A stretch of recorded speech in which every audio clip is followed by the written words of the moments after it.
समझ में आ गई बात? तो पिछले लेक्चर में हमने पढ़ा था स्लैब रेट ओल्ड वाला, है ना? क्या पढ़ा था उसमें ओल्ड स्लैब रेट में? 2.5, 2.5 से 5, 5 से 10, 2.5, 2.5 से 5, 5 से 10, है ना? बिजली गिरती, याद आई बात? राइट। मैंने सिर्फ 2 क्वेश्चन दिए, तुम्हें कितने क्वेश्चन दिए थे? सिर्फ मात्र 2 क्वेश्चन दिए थे तुम्हें, है ना? तो क्या तुम बता सकते हो, क्या तुम बता सकते हो दोनों के आंसर क्या है तुम्हारे? भूल गए सर, हम तो सपने में थे हम। क्वेश्चन तो तुम्हें बताओगा। कितने लाख? 9 लाख और 9 लाख और 18 लाख। ऑनलाइन वाले बच्चे बताएंगे 9 लाख और 18 लाख में तुम्हारे हिसाब से कितना टैक्स जाएगा शिक्षा की पढ़ाई के, और शिक्षा के बेचारे घुटने छिल गए उसके पैसे जोड़कर? बताएं। 9 लाख में 1.17 जाएगा। 1.17। बाकी बालक बताएं। तनिष भैया कह रहे हैं 9 लाख पे जाएगा 96,200। कुछ तो गड़बड़, कुछ तो गड़बड़ करी है तुमने।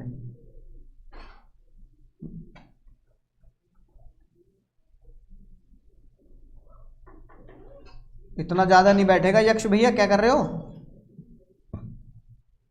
अच्छा 18 लाख पे बैठेगा 3,66,600। तो ऑनलाइन वाले बाल को तुम ये बताओ, तुमने इसमें शिक्षा के पैसे जोड़ दिए नहीं जोड़ दिए?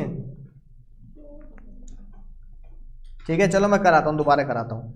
अब तुम बताओ भैया बच्चन साहब की तरह, भाइयों बहनों आज हम खेलने वाले हैं केबीसी। बताइए पहला पड़ाव क्या होगा? पहला पड़ाव क्या है? क्या है पहला पड़ाव? बोलो मुन्नी पहला पड़ाव, दांत मत दिखाओ अपने पीले पीले, जल्दी बताओ पहला पड़ाव क्या है?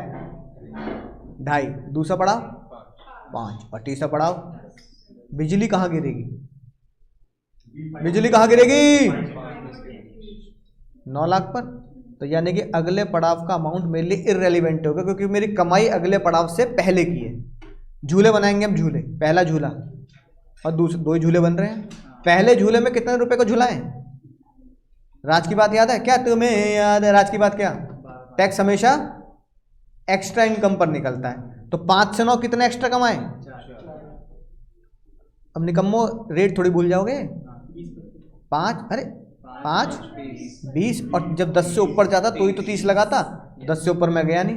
2.5 लाख का 5% 12,500। कोई तुम्हें नींद में उठा के पूछे तो भी तुम बता दोगे। अब तो याद हो गया ये, है ना? 2.5 लाख का 5% 12,500। कैलकुलेटर यूज करने की जरूरत नहीं। 4 लाख का 20% 80,000।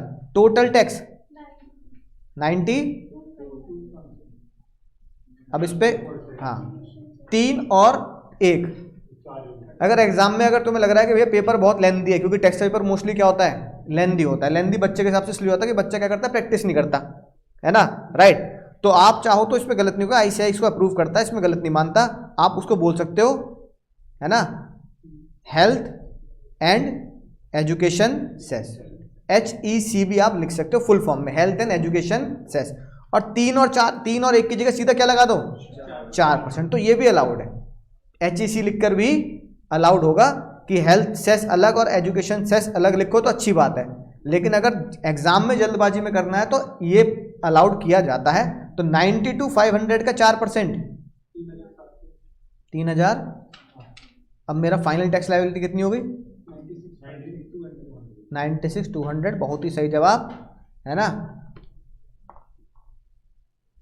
दर्शकों के बीच में खुशी की लहर दौड़ती हुई कि आपने पहली क्लास को ठीक से समझ लिया। तो 12 लाख पे तो निकाल दो कम से कम।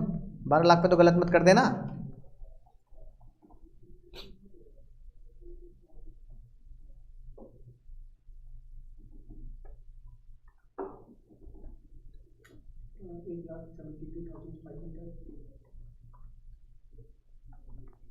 चेक करते हैं।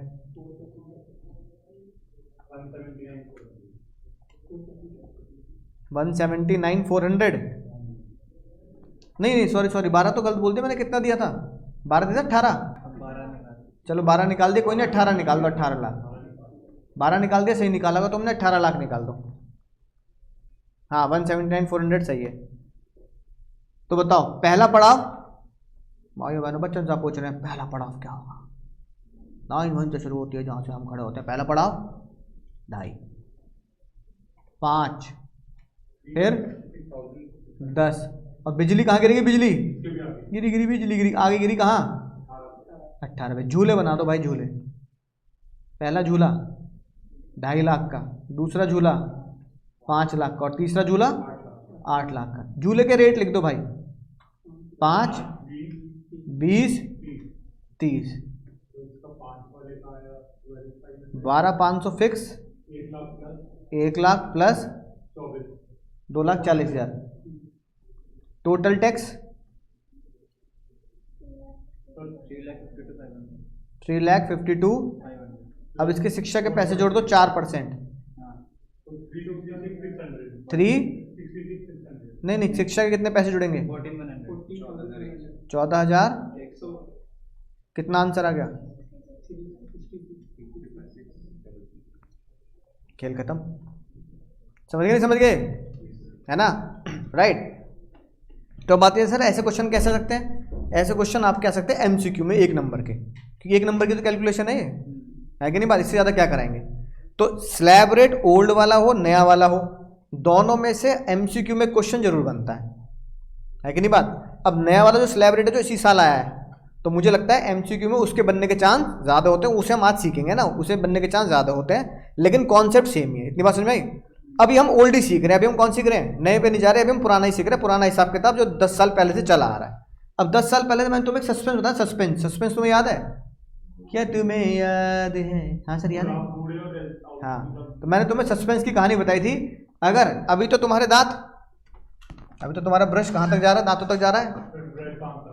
हाँ नहीं, फिर दांत ब्रश तक आ जाएंगे, फिर कुछ दिनों बाद दांत ब्रश तक आ जाएंगे, है ना? बागबान देखिए, बागबान, ठीक है ना? बागबान देखिए।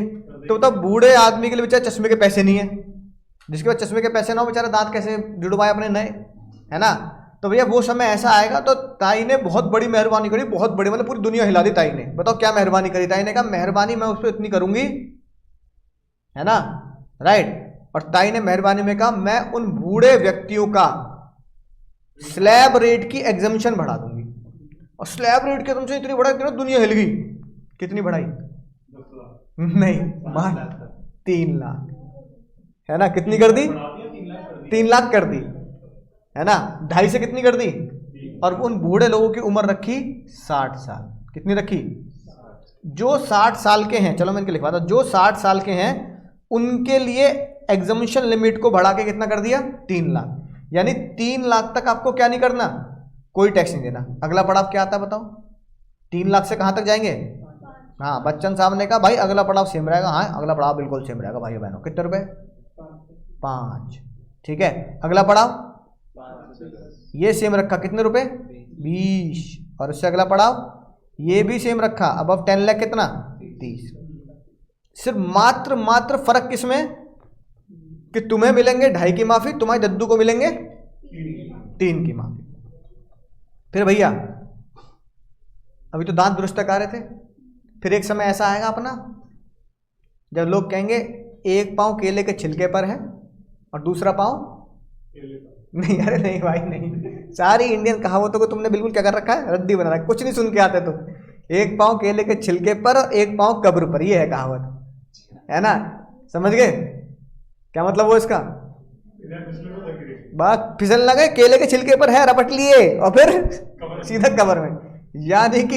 यानी कि इस उम्र तक तो खैर आजकल कोई नहीं पहुंचता, और वो उम्र ताई ने रखी 80 साल कि बिल्कुल बस ये समझ लो केले के छिलके पर बस सीधा कब्र में लेटे मिलोगे।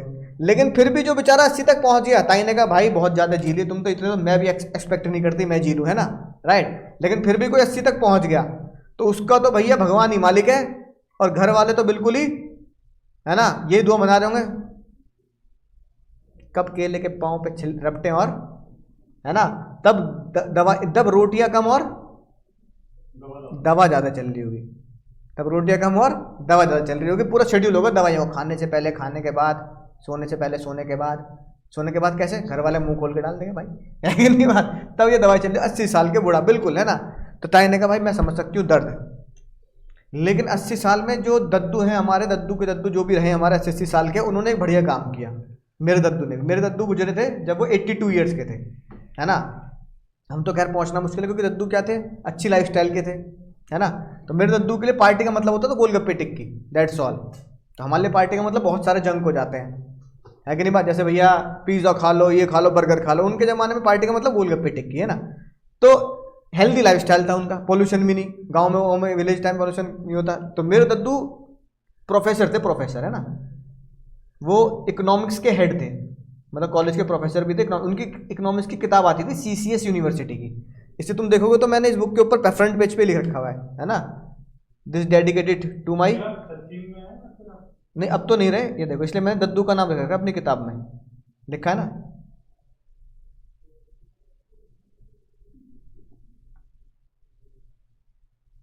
उन है ना, उन्होंने मुझे पढ़ाया, बहुत पढ़ाया, इकोनॉमिक्स पढ़ाई, अकाउंट्स भी पढ़ाई और टैक्स भी पढ़ाई। तो भैया तो दद्दू की याद में टैक्स की किताब मैंने दद्दू को डेडिकेटेड कर दी।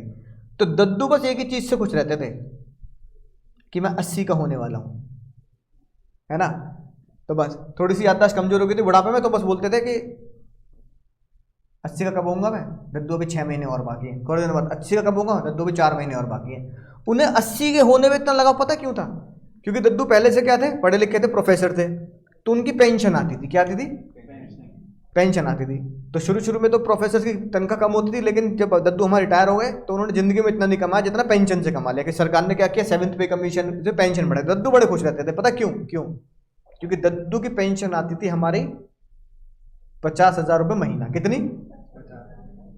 और जैसी दद्दू 80 के हुए, उनका खुशी का ठिकाना नहीं रहा। क्यों? क्योंकि 80 साल के होते ही ताई ने दद्दू की माफी 3 से बढ़ा के पता कितनी कर दी? 5 लाख। यानी कि दद्दू को 5 लाख तक क्या नहीं करना, उनके स्लैब में 2-2.5 सब खत्म। दद्दू बहुत हैप्पी, है ना, हिसाब के बहुत पक्के थे हमारे, है ना दद्दू। इकोनॉमिक्स की किताबें आती थी उनकी CCS यूनिवर्सिटी की, PD अग्रवाल के नाम से। तो तुम्हारे अगर पापा पढ़े हो तो शायद वो याद उनको, अगर उन्होंने देखी हो तो वो, है ना। तो दद्दू बड़े खुश, समझिए खुश क्यों। लेकिन दद्दू को एक थोड़ी सी उदासी लगी। दद्दू ने कहा भाई बताइए मेरा अगला पड़ाव क्या होगा। मैंने कहा दद्दू अगला पड़ाव होगा तुम्हारा 5 से 10। 5 से 10 में स्लैब रेट का रेट कितना टैक्स का? दद्दू को लगा 5, लेकिन ताई ने करा 20। ताई ने कहा दद्दू ये नहीं चेंज करूंगी कि अगर 5 तक अगर कुछ जीरो है तो आप 5 से 10 में 5% मांगोगे, और फिर 10 से ऊपर 20%। फिर तो ऐसे तो दद्दू तुम 80 साल के बाद कभी 30 के स्लैब रेट में आओगे ही ना। तो ताई ने यहां झोल कर दिया। ताई ने कहा तुम्हारे 5 वाला स्लैब अगर गायब कर दिया तो 20 वाला वहीं इंटैक्ट रहेगा। बात समझ में आई? याद रखना ये बात। और फिर दद्दू को बताइए अगला पड़ाव क्या होगा। अब 10 लाख 30%, ये तो फिक्स है, नोट कर लिया। तो यानी कि पुराना स्लैब रेट जो था वो मेल फीमेल के हिसाब से नहीं चलता था। किस हिसाब चलता था? उम्र के हिसाब चलता था, है ना। गाना गाते हुए ना उम्र की सीमा हो न जन्मों का हो बंधन, लेकिन यहां उम्र की सीमा लगाई ताई ने। जन्मों का बंधन लगाया ताई ने, उम्र की सीमा कितनी लगाई? 60 और 80। 60 और 80। बात समझ में आ गई है? अब मुझे इतनी उम्मीद है तुम पहचान लोगे, लेकिन मैं तुम्हें एक कॉन्सेप्ट और सिखा देता हूं, उसके बाद मैं तुम्हें तीनों के क्वेश्चन करवाता हूं, है ना। राइट, अगला कॉन्सेप्ट, जैसे मैंने तुम्हें एक चीज दिखाई भाई, तुमने यहाँ पे बहुत ध्यान से देखा होगा भाइयों बहनों, कितनी गलत बात है कि नहीं बात। असेसमेंट ईयर 14-15 यानी प्रीवियस ईयर 13-14, ताई ने हमारी एग्जामिनेशन लिमिट नहीं बढ़ाई। बोलो गलत बात है कि नहीं? शाहिद कपूर हर साल आके नाच रहा है, कौन से गाने पे? गंदी बात, गंदी बात नाच रहा शाहिद कपूर, बिल्कुल गंदी बात है ये। अब जब गंदी बात कैसे करी? स्लैब नहीं बढ़ाती। हर साल उम्मीद तो करती है लेकिन स्लैब नहीं बढ़ाती। तो ताई ने देखा कि जब भी चुनाव आने वाला था, चुनाव, तो ताई कहती है स्लैब रेट नहीं बढ़ाऊंगी तो क्या होगा? जीतेंगे नहीं। असर पड़ता ही है भाई, सैलरीड एम्प्लॉय ना दे, सैलरीड एम्प्लॉय तुम्हें वोट ना दे, बिजनेसमैन तुम्हें वोट ना दे जो छोटी कमाई कर रहा है बेचारा, है कि नहीं बात। राइट, अगर कोई बेचारा नॉर्मल अकाउंटेंट है, तुम तो चार्टर्ड अकाउंटेंट हो, कोई नॉर्मल अकाउंटेंट है, उसकी तनख्वाह बेचारे की 30-40 हज़ार रुपये है ना। राइट, कोई सेल्समैन है, वो कह रहा है यार 2.5 तक माफी, उसके बाद बताओ यार ये गलत बात है यार, कम से कम 4-5 लाख तो माफ कर दो यार, 10 साल से किसी ने। तो ताई ने कहा कि स्लैब रेट नहीं बढ़ाऊंगी लेकिन फिर भी गरीबों की मदद कर दूंगी। गरीबों क्या कर दूंगी? मदद कर दूंगी। तो हम कहने लगे ताई गरीबों की मदद तो जब होगी ना जब 2.5 के कितने करोगी? 3 या 4, और 3 वालों के कितने करोगे 5, और दद्दू कह रहे हैं, अब तो दद्दू ना रहे, दद्दू कह रहे हैं कम से कम ताई 5 से कम से कम 7 तो कर देती है कि नहीं बात। तो दद्दू 2 साल तक इंतजार करते रहे हमारे, है ना, कि भाई 80 में 5 हो गई तो 83 साल तक जिए वो, तो 81 में शायद 6 कर देगी ताई, 82 में शायद कितने कर देगी, है ना, 6 साढ़े 6 कर देगी, लेकिन ताई मानी नहीं। ताई ने एक अलग ही जुगाड़ निकाला, अलग ही जुगाड़। ताई ने बोला भाई एक बात मुझे बताओ, अगर मैं कल को एग्जामिशन लिमिट बढ़ाकर, है ना, नॉर्मल एग्जामिशन लिमिट कितनी है 2.5 लाख, कल को मैं ये एग्जामिशन लिमिट बढ़ाकर तुम्हारे कहने पर फॉर एग्जांपल 4 लाख कर दूं, 4 लाख कर दूं मैं फॉर एग्जांपल तुम्हारे कहने पर, कि यार आम आदमी की तो 4 लाख कर दो, है ना, 4 लाख कर दो, तो ये बताओ जो इंसान 50 लाख रुपए कमा रहा है, 50 लाख, उसके लिए एग्जामिशन कितनी होगी, 4 ही होगी ना, क्योंकि वो भी अपना स्लैब कहां से शुरू करेगा 4, अगला पड़ाव कितना आएगा मान लो, अगला पड़ाव उन्होंने क्या कर दिया 10 कर दिया, और फिर अगला पड़ाव क्या कर दिया मान लो, है ना, मान लो अगला पड़ाव 15 कर दिया, ऐसे कुछ पड़ाव बना दिए, सबकी एग्जामिशन बढ़ा दी, 5 की 10 कर दी और 10 वाले की 15 कर दी। अब ये बताओ अगर मैं ऐसा करके बढ़ा दूं तो उसकी एग्जामिशन लिमिट तो 4 हो गई ना, तो जो अमीर है 50 लाख कमाने वाला भी, वो भी तो 4 लाख का मजा ले रहा है, मजा ले रहा है नहीं ले रहा। अच्छा ताई कह रही अच्छा एक बंदा कमा रहा 2 करोड़ रुपए का, 2 करोड़ का पैकेज है भाई उसका, हाँ लेकिन वो टैक्स क्यों ना दे, सबको मिले छुट्टी तो उसे मिले। हाँ तो वही कह रहे हैं ना, तो ताई को इससे दिक्कत है भाई, जो अमीर है वो टैक्स दे सकता है, उसे फर्क नहीं पड़ेगा कि तुम 2.5 की एग्जामिशन कर दो या 4 की कर दो, वो तो मुंह में बोल देगा 4 की 5 भी कर दो, क्या फर्क पड़ रहा है, कितने रुपए का फर्क पड़ेगा, 5% लगा लो, 1 लाख का 5%, 5,000 तो चिल्लड़ है उसके लिए, जो करोड़ रुपए कमा रहा 5,000 उसके लिए क्या है, कुछ भी नहीं, 5,000 का तो पेट्रोल भी डलवा देता होगा 1 हफ्ते के अंदर, वो है कि नहीं बात, राइट, उसके लिए क्या है, उसको फर्क नहीं पड़ता। लेकिन एक बंदा सोचो 4 लाख ही कमा रहा है, 40,000 रुपये महीना उसकी तनख्वाह है, 4,80,000 कमा रहा है, उसका स्लैब रेट तुम 4 लाख पे ले आओ कि 4 लाख तक तेरे से कोई टैक्स नहीं होगी, वो खुश हो जाएगा नहीं हो जाएगा, कहेगा चलो भाई देवा रे देवा, ताई तुम्हारी उम्र लंबी हो भाई, है ना, राइट, 4 लाख तक कोई टैक्स नहीं दूंगा, 80,000 का 5% दूंगा, बहुत मजेदार बात, वो खुश होगा नहीं होगा। तो इसका मतलब ताई कह रही है एक बंदा दुआएं दे रहा है और एक बंदा बेइज्जती कर रहा है, कह रहा 4 के 5 भी कर दोगे ना ताई तो भी फर्क ना पड़ रहा, 1-1.5 करोड़ की इनकम है ना, करो तो ऐसे करो 20 लाख तक माफ, तो मजा भी आए। तो ताई ने बोला अमीर तो बेइज्जती करेगा, क्योंकि उसको 50,000 1 लाख एग्जामिशन लिमिट बढ़ाने से क्या नहीं होता, फर्क नहीं पड़ता। लेकिन जो गरीब है, जो जेन्युइन गरीब है बेचारा, जो कह रहा भाई तिल, वो बेचारा अपना घर नहीं चला पा रहा, 40,000 रुपये महीना में, आटा दाल चावल मेडिकल का खर्चा इतना हो रहा है आजकल, है ना, राइट, जो खर्चा नहीं चला पा रहा वो खुश हो जाएगा। तो मुझे उस पे, मुझे अमीरों पे कोई फोकस नहीं करना, मुझे किसी फोकस करना है जो गरीब है। फिर लोगों ने पूछा ताई तुम्हारी नजरों में अब अपडेटेड गरीब कौन है, एक तो गरीब ये हो गया 2.5 लाख वाला, अपडेटेड गरीब कौन है। तो ताई ने लाल किले से खड़े होकर अनाउंसमेंट कर दी, देखो बेइज्जती महसूस मत करना, जो मेरे देश में कितने रुपए कमा रहा है, 5 लाख रुपए तक कमा रहा है, कितने कमा रहा है, जो मेरे देश में 5 लाख रुपए कमा रहा है वो मेरे देश में क्या है, गरीब लोग, छोटे लोग, सर ऐसे बेइज्जती मत करो, है कि नहीं बात। तो ताई ने कहा देखो बेइज्जती महसूस मत होने देना, है ना, हमारे देश में कहावत चलती है एक और, कि मुसीबत में गधे को भी क्या बनाना पड़ता है, बाप बनाना पड़ता है। अरे तुम्हारा फायदा नहीं है भाई, फायदा नहीं है। ताई तुम्हें मुंह पे बोल रही है गरीब है तू 5 लाख कमाने वाला, तुम कह दो हाँ गरीब हूं, एग्जामिशन दे दो बस, और तुम ईगो पे बताना गरीब मत बोलो, 2.5 रहने दो, है ना, फिर दो, फिर 12,500, फिर 12,500 से दर्द नहीं होगा। तो सब कह रहे हैं हाँ हाँ हम हमें गरीब कह दो, हमें गरीब कह दो, एग्जामिशन तो बढ़ा दो। पर ताई ने कहा एग्जामिशन नहीं बढ़ाऊंगी, नहीं एग्जामिशन नहीं बढ़ाऊंगी, एक परसेंटेज भी कम नहीं करूंगी, एक नए तरीके से तुम्हारी गरीबी का तुम्हें फायदा दूंगी, वो है डिस्काउंट। क्या है? अब जो न्यूज वाले सबसे बड़ी गलत खबर फैलाते हैं, न्यूज वाले क्या फैलाते हैं, जो है ना, या तो उन न्यूज वालों को बात समझ में आई नहीं होती, या फिर वो कुछ ताई की कुछ या मोदी जी कुछ ज्यादा तारीफ में लगे रहते हैं, है ना।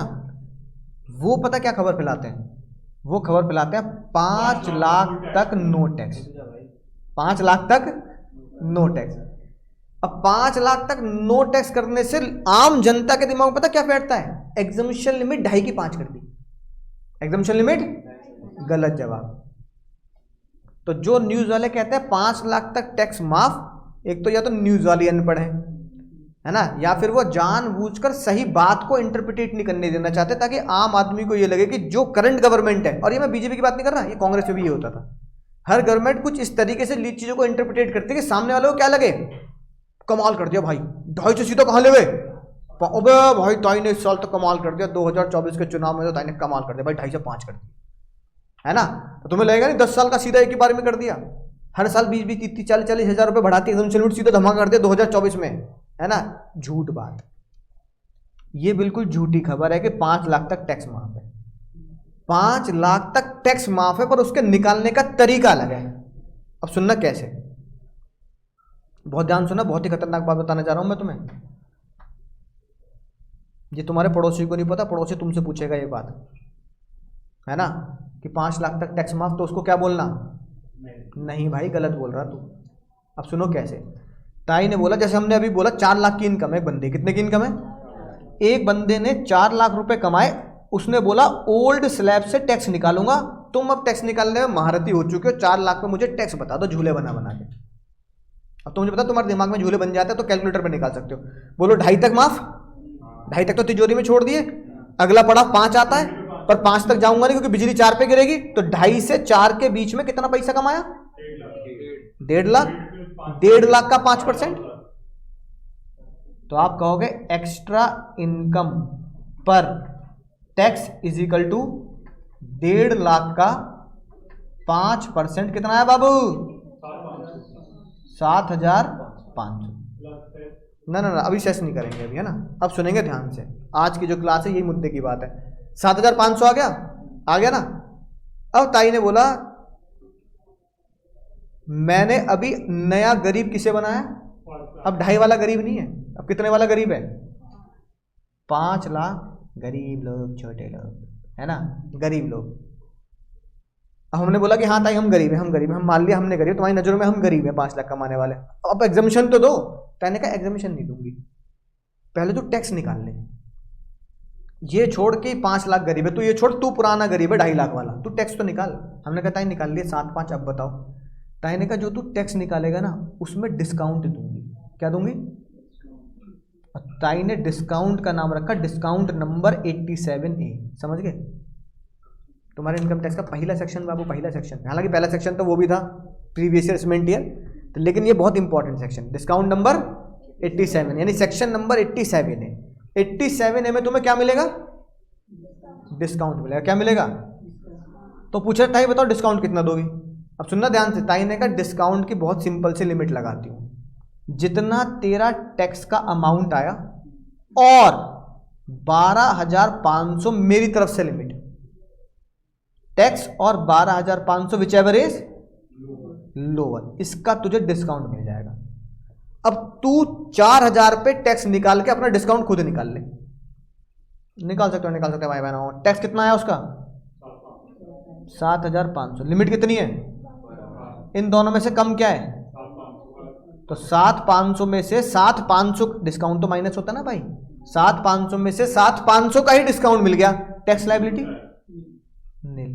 और इस नील पे क्या लगा दो, शिक्षा के पैसे 4% सेस, वो भी क्या होगा, नील।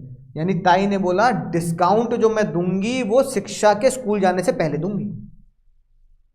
तो एग्जाम में गलत मत कर देना कि पहले 7,500 निकाल दे फिर शिक्षा के पैसे जोड़ देना, पहले क्या करना है, डिस्काउंट देना और फिर पैसे देना। बात समझ में आ गई, हाँ 0 आएगा, पर मैं तुम्हें इसलिए दिखा रहा हूं ताकि तुम्हें याद रहे बात। हाँ एग्जाम में ना दिखाओ कोई दिक्कत नहीं, पर मुझे पता होना चाहिए ना। अब यहाँ दिखाने का मतलब पता है क्या, जब तुम इसे रिवाइज करोगे तो तुम्हें कंफ्यूजन नहीं रहेगी इस पे 4% क्यों नहीं जोड़ा, कि बाद में फिर बच्चा पूछता है सर इसमें कमी नहीं लिख रही, इसमें 4% क्यों नहीं जोड़ा, क्योंकि डिस्काउंट नंबर 87A में लिखा है कि discount number 87A will be applicable on the tax without adding cess, तो इसलिए हमें ये रूल फॉलो करना पड़ेगा, है कि नहीं बात, राइट। अब एक इंटरप्रिटेशन की बात है ना, हालांकि लॉ में तुम्हें प्रकाश सर रूल्स ऑफ इंटरप्रिटेशन सिखाएंगे, है ना, और उसमें एक इंटरप्रिटेशन का रूल है कि कुछ चीजों के ना, जवाब नहीं होते। और जिसके जवाब नहीं होते उसका आंसर पता क्या होता है, क्योंकि लॉ ने कहा है।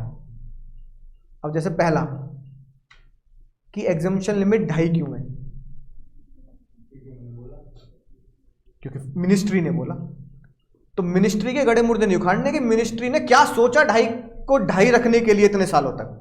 अब या तो ताई की टेबल पे बैठो, फिर ताई से सवाल जवाब करो, 14-15 में तुमने क्या सोचा ताई, अच्छा 20-21 में क्या सोच लिया, अच्छा ये बता दो अब तो कोरोना भी खत्म हो गया, लोग बाग की इनकम भी बढ़ रही है, अब तो काम भी चल रहा है, तुम 23-24 में भी इतना ही रख रही हो, है ना।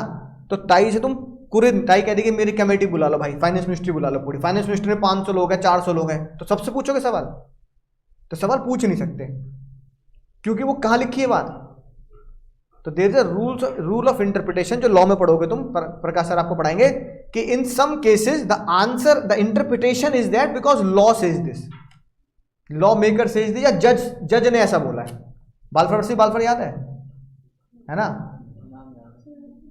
बालफर आंटी, हाँ। अब तुम ये जज, अब उस जज की आत्मा से पूछो तूने ये क्यों बोला सोशल एग्रीमेंट कोर्ट में नहीं जाएंगे, बस उसने तो बता दिया because social agreement are not enforceable by law. तो कुछ चीजों का जवाब लॉ होता है।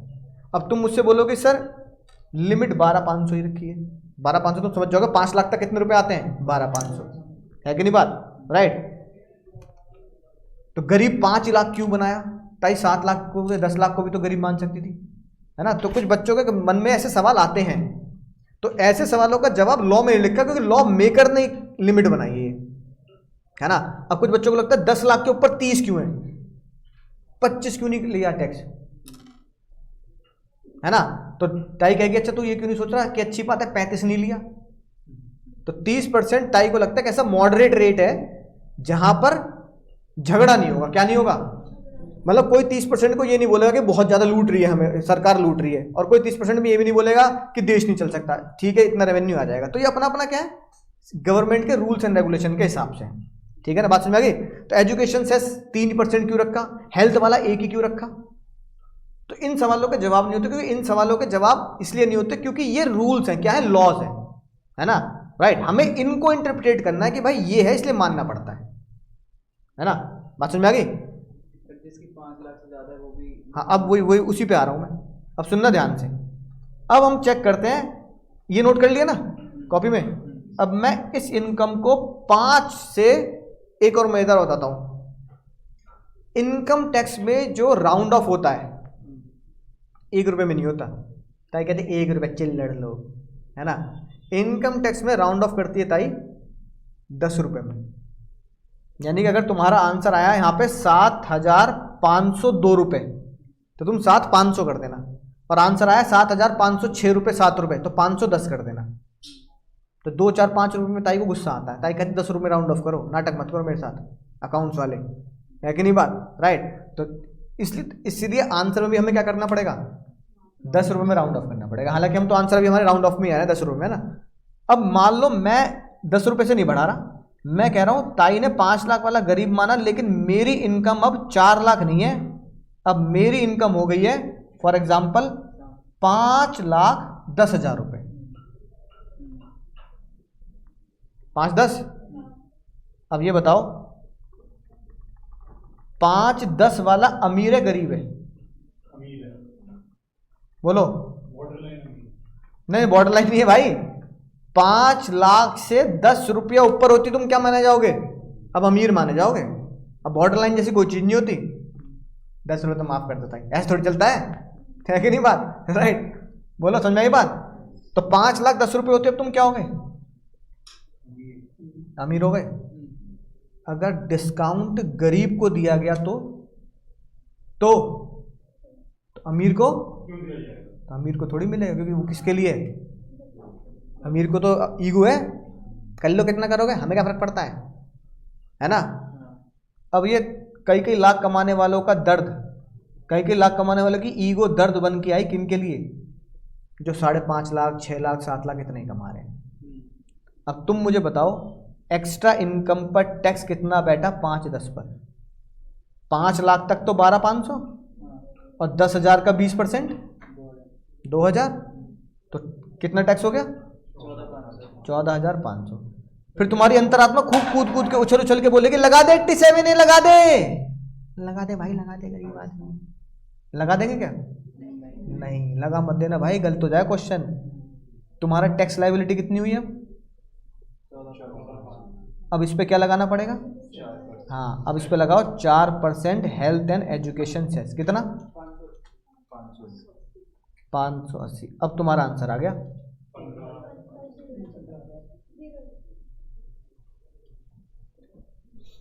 बात समझ में आई? अब तुम ये बताओ 5 लाख वाले पे टैक्स माफ हुआ नहीं हुआ? अभी भी क्या हो? नहीं हुआ, एग्जम्पशन नहीं हुई है, सिर्फ क्या मिला है? हाँ, डिस्काउंट मिला है। डिस्काउंट नंबर है, मिल तो गया 2.5 तक। 2.5 वाला गरीब है, पुराना गरीब। हाँ, अब कुछ नहीं, अब कुछ नहीं हो सकता, छोड़ दो 10,000 रुपये। हाँ, ताई कह रही छोड़ दे, सरेंडर कर दे 10,000। कहते अपनी कंपनी से मैं नहीं कमा रहा, अपने ग्राहक से कहते पैसे मत दे के जा। दुकानदार है तो मना कर दे, मैं बेच ही नहीं रहा माल, है कि नहीं बात? राइट, ये बड़ी दिक्कत की बात है। तो डिस्काउंट को, अब डिस्काउंट तो अकाउंटिंग वर्ड है, तो ताई की बेइज्जती नहीं हो जाएगी? अकाउंट्स के वर्ड इस्तेमाल कर रही है, तो ताई ने कहा नए शब्द निकालूंगी अपने में। तो ताई ने डिस्काउंट नंबर 87 को नाम दिया रिबेट। क्या नाम दिया? रिबेट। और सलमान खान करने गए तू हाँ कर, ना लोग क्या बोलेंगे, मैं शाहरुख खान मत बन, है ना? राइट, तो अगर ऐसी ताई अकाउंटिंग वर्ड इस्तेमाल करेगी तो बेइज्जती हो जाएगी। ताई ने कुछ भी नहीं किया, रिश्ता वही, नाम नहीं। हाँ, रिश्ता वही, सोच नहीं। जहां जहां अकाउंटिंग वर्ड है उनको बस चेंज कर दिया, डिस्काउंट की जगह रिबेट कर दिया, कहीं एग्जम्पशन लिख दिया, है ना? बस वो नाम को चेंज कर दिया बस।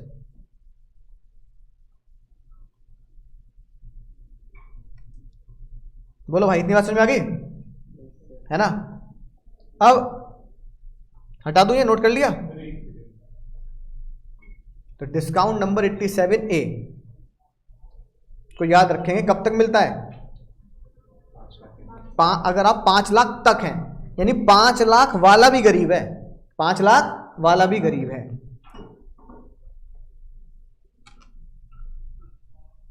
ठीक है, तो यानी कि धीरे धीरे प्यार को बढ़ाना है, अच्छे गुजर जाना है ना, तो धीरे धीरे चीजें एक्यूमुलेट होती जाएंगी। इसलिए तुम्हें क्या करना पड़ेगा, स्पेशली इनकम टैक्स में, क्योंकि इनकम टैक्स में प्रैक्टिकल मामला है सारा, है ना? तो हर चैप्टर की तुम्हें क्या बनानी है? समरी बनानी है। क्या बनानी है? एक पिछले बैच के बच्चे की समरी भेज दूंगा, कैसे बनानी है।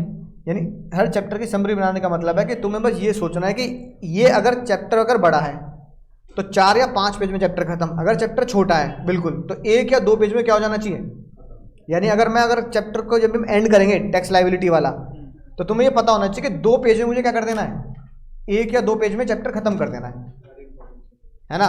यानी कि मेन पॉइंट, जैसे स्लैब रेट लिख दिया आपने, अब क्या कर दिए, ओल्ड न्यू, ओल्ड लिख दिया, न्यू लिख दिया, फिर उसके नीचे क्या लिख दिया, डिस्काउंट, है ना? राइट, खत्म चैप्टर, 2 स्लैब खत्म हो गए ना, 1 पेज में पूरा खत्म कर देना है ना? राइट, कि एग्जाम से पहले मुझे 200 400 500 पन्ने नहीं पलटने किताब के, क्या करने हैं ना, मुझे मॉड्यूल पलटने इतने मोटे मोटे, मुझे तो सिर्फ समरी, भैया पूरा इनकम टैक्स हो गया 50 पेज में खत्म, मुझे तो बस 40-50 पेज पढ़ने बाद खत्म, है ना? और क्वेश्चन मैंने कहीं रखे हैं। राइट, तो तुम्हें पता होना चाहिए कि भाई एग्जाम में मुझे ये चैप्टर में समरी पढ़ ली और ये वाला क्वेश्चन रिवाइज करना है, कि एक क्वेश्चन उसमें लगभग सारे के सारे एडजस्टमेंट हैं, सारी एडजस्टमेंट, तो वो क्वेश्चन कर लिया। अब जैसे मैं तुम्हें कहूँ कि अगर मुझे कोई क्वेश्चन तुम्हें कराना है ना, तो मैं तुम्हें कह दूं कि भाई मान लो एक मेरी इनकम है 3.5 लाख रुपए, है ना, और मेरी इनकम है मान लो 14 लाख रुपए। अब ये 2 क्वेश्चन मुझे करने हैं, ठीक है? अब एज है ना, मान लो 30 साल, एज 60 साल और एज 80 साल। अब इसी में मैं क्वेश्चन में कह दूं एज 30 साल, एज 60 साल और एक 80 साल, हो गई नहीं होगी एज? तो अब बताओ सारा कॉन्सेप्ट रिवाइज हो जाएगा नहीं हो जाएगा, है कि नहीं बात? क्योंकि इसमें अब बताओ 3 लाख मेरी इनकम है, तो सबसे पहले इनकम के ऊपर लिख लो अमीर या गरीब, गरीब, और ये वाला कौन है? तो पहली राज की बात तो हमें ये पता लगी, अमीर गरीब का फैसला हमें क्वेश्चन के पहले कर देना है ना। अब बताओ, सिर्फ 2 क्वेश्चन में पूरा कॉन्सेप्ट रिवाइज है जो हमने पढ़ लिया 2 क्वेश्चन में। बताओ भैया, एज 30 है ना, टैक्स बोलो ना, टैक्स 0 कैसे हो गया? डिस्काउंट नहीं देंगे। नहीं पहले अरे तो बताओ तो, क्वेश्चन तो पूरा सॉल्व करना पड़ेगा। नालायक 0 बोल के शुरू। कितनी एग्जामिशन? 1 लाख की टैक्स की तो 1 लाख 5% बनेगा। 2.5 लाख एग्जाम्ड, 2.5 से ऊपर कितना एक्स्ट्रा कमाए? 1 लाख 1 लाख। अब 1 लाख पे टैक्स कितना आएगा? 5% का तो 5,000। 5,000 एक्स्ट्रा इनकम टैक्स 1 लाख का 5%। 5,000 तो एग्जाम में सॉल्व करके तो जाना पड़ेगा। अब डिस्काउंट दूं ना दूं? 87 है, बोलो कितना? टैक्स की लाइबिलिटी और 12,500, क्या कम है इसमें से? आंसर टैक्स की लाइसेंस तो 5,000 बनेगा। 5,000 का बड़े बड़े तुम्हें छोटी छोटी बात ऐसे नहीं बेटा, है ना। 87 है डिबेट में। हाँ रिबेट, रिबेट की तरह। रिबेट अंडर सेक्शन 87 है। 3.5 लाख रुपए कमाता हूं, उम्र 60 साल है, सर 3 लाख एग्जम्पशन कितनी है? 50,000 तो बताओ एक्स्ट्रा इनकम कितनी हुई? तो 2,500 टैक्स होगा। 50,000। 50,000 का 5%, 2,500। रिबेट मिलेगी नहीं मिलेगी? तो रिबेट का है ना, उम्र से कोई लेना देना नहीं है, सबको मिलती है, सबको मिलती है। और ऐसा भी नहीं है कि रिबेट में बड़ी उम्र वालों को ज्यादा डिस्काउंट है, ऐसा भी नहीं है। रिबेट फिक्स है इररेस्पेक्टिव ऑफ द एज। तो रिबेट बोलो, 2,500 का टैक्स और 12,500 की लिमिट, क्या कम है? 2,500। आंसर क्या हो गया? नहीं। अब उम्र 80 साल, सीधा ही 0 कर। एग्जम्पशन कितनी है? 5 लाख माफ, और मेरी कमाई कितनी है? 3.5। तो यहां तो पहली माफ हो गई, तो रिबेट तक जाने की जरूरत ही नहीं है भाई, क्योंकि यहां तो पहली माफ है। तो क्या कर दोगे? टैक्स लाइबिलिटी नील, एक्स्ट्रा टैक्स है ही नहीं, यहां सीधा ही नील हो जाएगा, है ना। तो यहां पर रिबेट वाला कोई कॉन्सेप्ट है ही नहीं, यहां रिबेट वाला कॉलम क्या रहेगा? खाली रहेगा, क्योंकि रिबेट तक तो जब पहुंचोगे जब तुम्हारा टैक्स निकल के आए। जब 5 लाख वाले का टैक्स ही नहीं निकल के नहीं आ रहा, तो रिबेट क्या करना है कि नहीं? बात बोलो, समझ गए सर? नहीं नहीं बोलो, समझ गए सर, है ना। अब अमीर की बात करते हैं, अमीर की। 14 लाख वाला अमीर हो गया। अब बताओ 14 लाख पर कितना टैक्स है? दोबारा प्रैक्टिस हो जाएगी तुम्हारी। 2,32,500। सबको निकालने दो, ऑनलाइन वालों को भी निकालने दो। ऑनलाइन वाले बाल को तुम भी बताओ। 14 लाख पर टैक्स, उम्र 30 साल, 2 क्वेश्चन, पूरा कॉन्सेप्ट रिवाइज।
तीस साल, 2.5 की माफ़ी, यहाँ 3 लाख की माफ़ी और यहाँ 5 लाख की माफ़ी।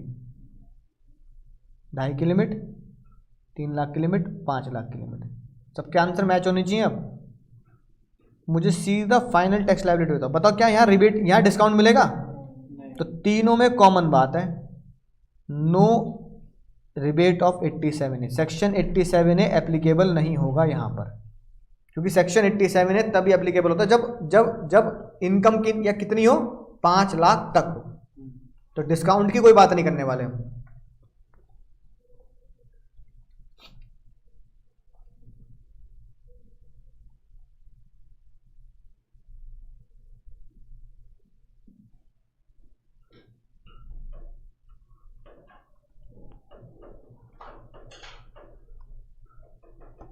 कितना रहा आंसर?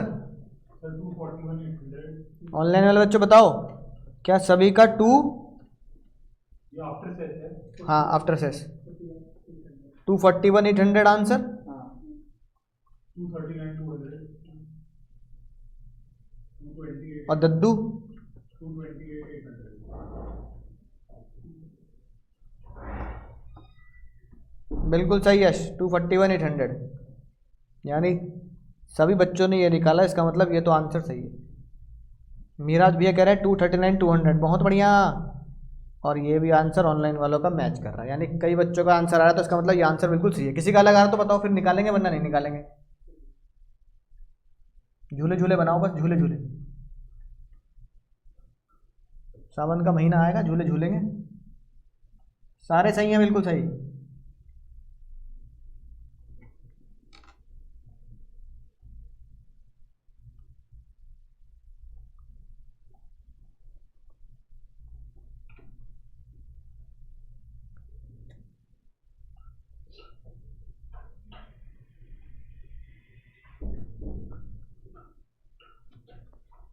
बाकी बालक मैच हो गया आंसर,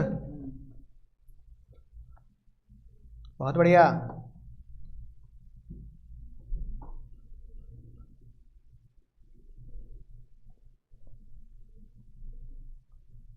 तो ये बिल्कुल आंसर तुम्हारे बिल्कुल परफेक्ट।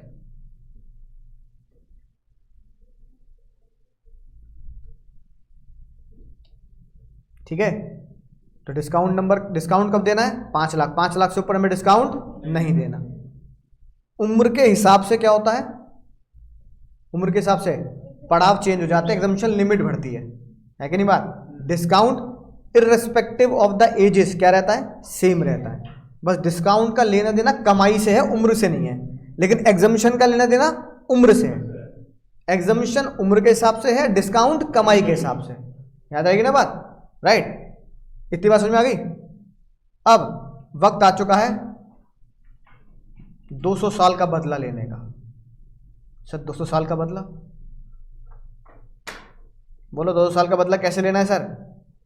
अंग्रेजों भारत छोड़ो, है ना? उनसे हेवी टैक्स ले। अब ऐसा तो है नहीं कि हमें अंग्रेजों से बदला लेना तो इंग्लैंड पहुंच जाएंगे, है ना? तो मैंने जोई रूट के पेट में ध्या घप्पा घप, है ना? अब जोई रूट को तो फेल नहीं सकते ना। मैच चल रहा है ना, उनके साथ चल रहा है। अब अगर वो इंडिया में खेल रहे हैं, वहां खेल रहे हैं, टेस्ट मैच चल रहे हैं, है ना?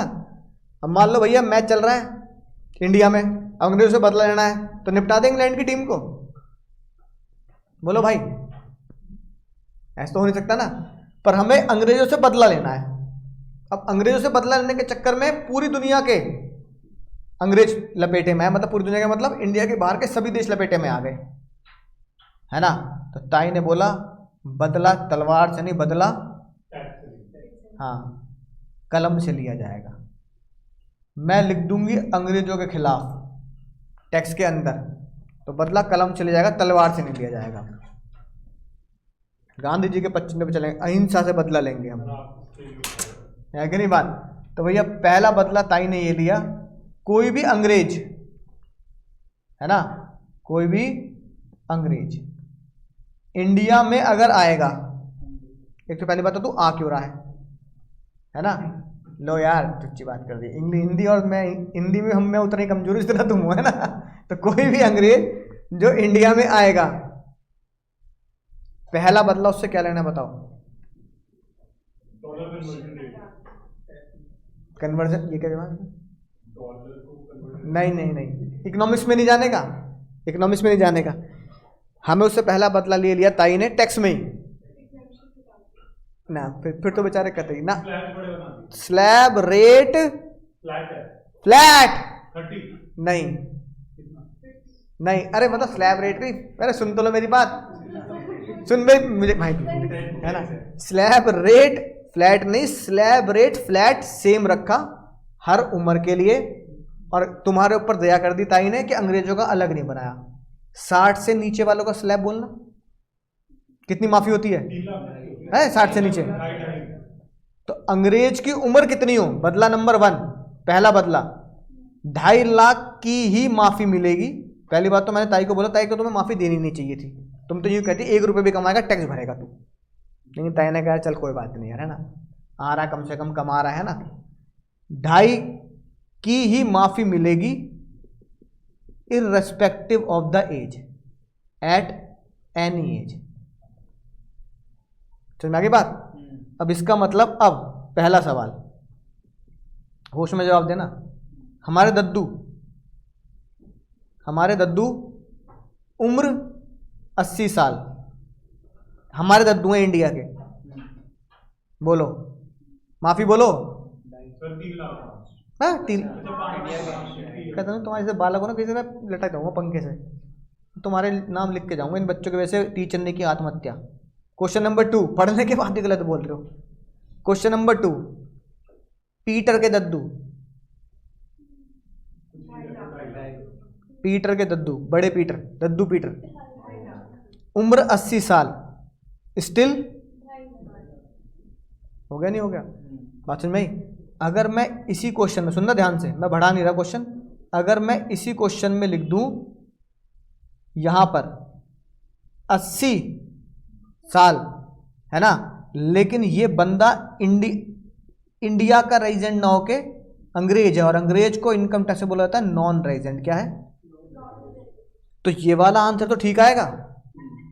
60 और 80 का आंसर कौन सा होगा, वो भी इसी के साथ आएगा, वो ये वाला आएगा, है ना, सेम आएगा नहीं आएगा, यानी 2.5 वाला, इसमें आएगा मजा, है ना, उसमें तो नहीं आएगा, इसमें आएगा मजा।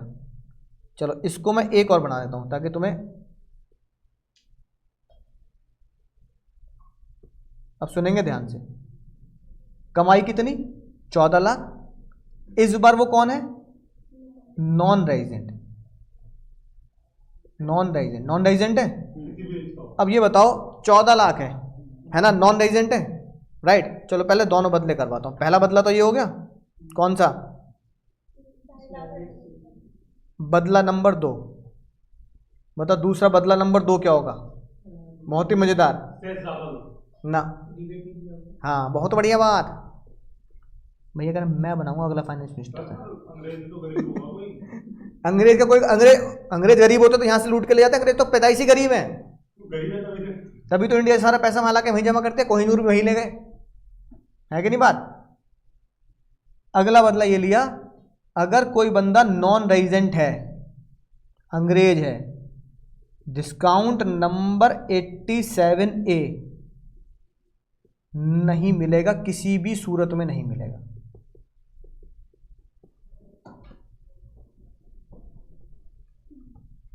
लेकिन ये बदला किससे लेना है, रेजिडेंट से नहीं, किससे लेना है, नॉन रेजिडेंट से लेना है। तो हमने अंग्रेजों से 2 बदले लिए। अगर कोई बंदा इंडिया में नॉन रेजिडेंट है तो भाई देख, पहली तेरी एग्जामिशन लिमिट होगी फिक्स, उम्र तेरी कितनी हो, तो दद्दू क्यों ना हो, 80 साल का 85 साल का, हम तेरे को 2.5 की माफी देंगे। शुक्र मना तो 2.5 की माफी दे रहे हैं, वरना तो देनी भी ना चाहिए माफी, है कि नहीं बात। और डिस्काउंट नंबर 87 है, भूल जा, तुम इतने गरीब हो, तुमने वैसे ही हमारा इंडिया से सोना लूट लूट के वहां लेके अमीर हो गए, तो इससे ज्यादा तुम्हें हम गरीब क्या माने, तो हमारी नजरों में तुम गरीब हो ही नहीं, है ना। तो तुम्हें डिस्काउंट नंबर 87A नहीं मिलेगा, ठीक है। अब अगर मैं ये क्वेश्चन तुमसे कहूं, ये सॉल्व करो, इस बार 14 लाख की कमाई है और आप नॉन रेजिडेंट हैं, एज सेम, 30 साल उम्र, 60 साल उम्र और 80 साल उम्र। सबसे पहले फैसला कर लो कि 14 लाख की अगर कमाई है, डिस्काउंट मिलेगा नहीं मिलेगा, डिस्काउंट तो मिलना नहीं, मैटर रहेगा ही नहीं। है ना, तो डिस्काउंट तो मिलना नहीं है। अगर इसकी कमाई 4 लाख भी होती तो भी पूरा ही टैक्स तो भी इसको डिस्काउंट नहीं मिलता। नॉन रेजिडेंट 14 लाख, यहां लिख दिया नो डिस्काउंट। 241,800 और दूसरा फिक्स है स्लैब, इसके लिए कितना? अभी बताओ, क्या मुझे 3 क्वेश्चन निकालने की जरूरत है क्या? एक से निकल गया। बताओ। तो भाई एग्जाम में टाइम वेस्ट क्यों करना? अब एग्जाम में बच्चों को लगता है अब यार 3 कैलकुलेशन करनी पड़ेंगी अब, है ना, राइट। अब तुम्हें लगेगा सर 1 नंबर के क्वेश्चन में ना क्वेश्चन बहुत बड़ा दे दिया, एक नंबर एमसीक्यू, इससे बड़े तो एमसीक्यू छोड़ दो सर। समझ में आई बात? तो बच्चा क्या भूल गया? फिर तीनों का same। बच्चा ये भूल गया एक शब्द नॉन रेजिडेंट। बहती गंगा में हाथ धुले, बच्चा पढ़ा mister x is the non resident में नॉन भूल गया वो क्या पढ़ लिया उसने? अगर उसने रेजिडेंट पढ़ लिया तो भाई हो लिया काम। इसका स्लैब अलग लगाएगा वो, इसका स्लैब अलग लगाएगा और इसका स्लैब अलग लगाएगा, तो भी एमसीक्यू में चारों में से आंसर मैच नहीं करेगा। मैं नहीं बात, फिर वो कहेगा यार आंसर मैच नहीं कर रहा, मैंने 3 कैलकुलेशन कर ली। रीजन बीइंग तीनों के लिए आंसर क्या है? सेम। अब क्या बोलोगे? As if any person is non resident then only 2.5 lakh is exempt irrespective of the age, यानी एट एनी एज असेसी, है ना। तो एक ही लगाना है। अब 14 लाख पर निकाल दो नॉर्मल 2.5 के स्लैब रेट से, 241,800 कितना आया? 241,800 इज फाइनल आंसर। सेस भी लगाएंगे ना? हाँ सेस लगाएंगे, सेस लगा के तो बताया तुमने, है ना। जो 30 साल का है उसका आंसर भी 241,800, जो 60 साल का है उसका आंसर भी 41,800, और जो 80 साल का है उसका आंसर भी 41,800। बताओ तीनों के आंसर 41,800 कैसे हो सकते हैं? एनआरआई मत बोलो, एनआरआई नहीं है, नॉन रेजिडेंट है। तीनों के आंसर सेम क्यों हो सकते हैं? क्योंकि तीनों के आंसर इसलिए सेम है क्योंकि नॉन रेजिडेंट पर सिर्फ एक ही स्लैब है, इररेस्पेक्टिव ऑफ द एज, है ना। इतनी माफी है हर एज पर। तो यानी हमारे दद्दू के लिए 3 की भी माफी होगी, और 80 साल पे पहुंच गए तो 5 की माफी होगी। लेकिन एक अंग्रेज 30 साल का हो, 60 साल का हो या 80 साल का हो, उसे कितनी माफी दे रहे हैं? 2.5 लाख, है ना। बोलो इतनी बात समझ में आ गई? अब अगर मैं यहां पर, ये तो तुमने नोट कर ही लिया ना,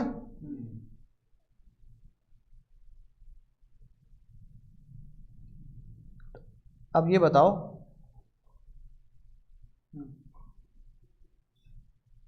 अगर अब मैं यहां पर 3.5 के ऊपर इसे क्या बना दूं? नॉन रेजिडेंट, है ना। उम्र 30, उम्र 60 और उम्र 80, कमाई 3.5।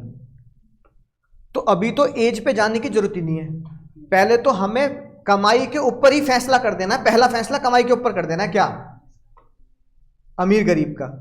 ये बताओ नॉन रेजिडेंट के लिए ये अमीर है गरीब है? नहीं, कोई मतलब नहीं, अमीर है। ये अमीर ही है। जब हमने बोल दिया अंग्रेज से बदला लेना है कि जान चले जाए, तुझे डिस्काउंट नहीं देने के, जब तुझे डिस्काउंट देने के नहीं है तो तू हमेशा के लिए क्या है? अमीर है। तो हमने उसे 3.5 लाख पर भी क्या बना दिया? हमने उसे 3.5 लाख पर भी अमीर बना रखा है, 3.5 लाख पर भी। लेकिन तुम और मैं 3.5 लाख पर क्या माने जाएंगे? तुम और मैं 5 भी गरीब माने जाएंगे। लेकिन अंग्रेज 3.5 हो, 4 हो, 5 हो, वो क्या माना जाएगा? अमीर ही माना जाएगा। अब क्योंकि वो अमीर हो गया, सुनेंगे ध्यान से, क्योंकि अब वो अमीर हो गया, ठीक है। पहली बात, नॉन रेजिडेंट के ऊपर बदला नंबर 2 बोलना क्या होता है? रिबेट तो ये होगी ना, बदला। चलो बदला 2 तो ये हो गया क्या कि 3.5 लाख पर उसे अमीर ही मानेंगे, यानी उसे क्या नहीं देंगे? डिस्काउंट नहीं देंगे। नॉन रेजिडेंट पर पहला बदला क्या होता है? एज मैटर नहीं करती, एग्जम्पशन कितनी है? 2.5 लाख। बात समझ में आई? इसका मतलब अंग्रेज कितना भी उम्र का हो जाए उसे 2.5 की माफी देनी है। तो एक तो इसका ध्यान रखना है, बहती गंगा में हाथ मत धो लेना, 60 पे कभी तुम 3 कर दो। अब ये बताओ एक अंग्रेज 30 साल का 3.5 लाख कमाता है, होश में सुनना क्वेश्चन, एक अंग्रेज 30 साल का 3.5 लाख कमाता है, तो डिस्काउंट मत दे देना बेहोशी में, टैक्स निकालो पहले उसका। क्यों? पक्का? 2.5 से 5 5 तक तो जाऊंगा नहीं, 2.5 से 3.5 तक एक्स्ट्रा इनकम पे जाऊंगा। तो बताओ उसने एक्स्ट्रा इनकम कितनी कमाई? 1 लाख, बिल्कुल सही। टैक्स कितना लगेगा? 5%। कितना?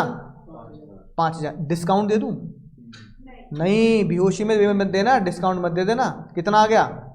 सर 200 का कितने रुपए?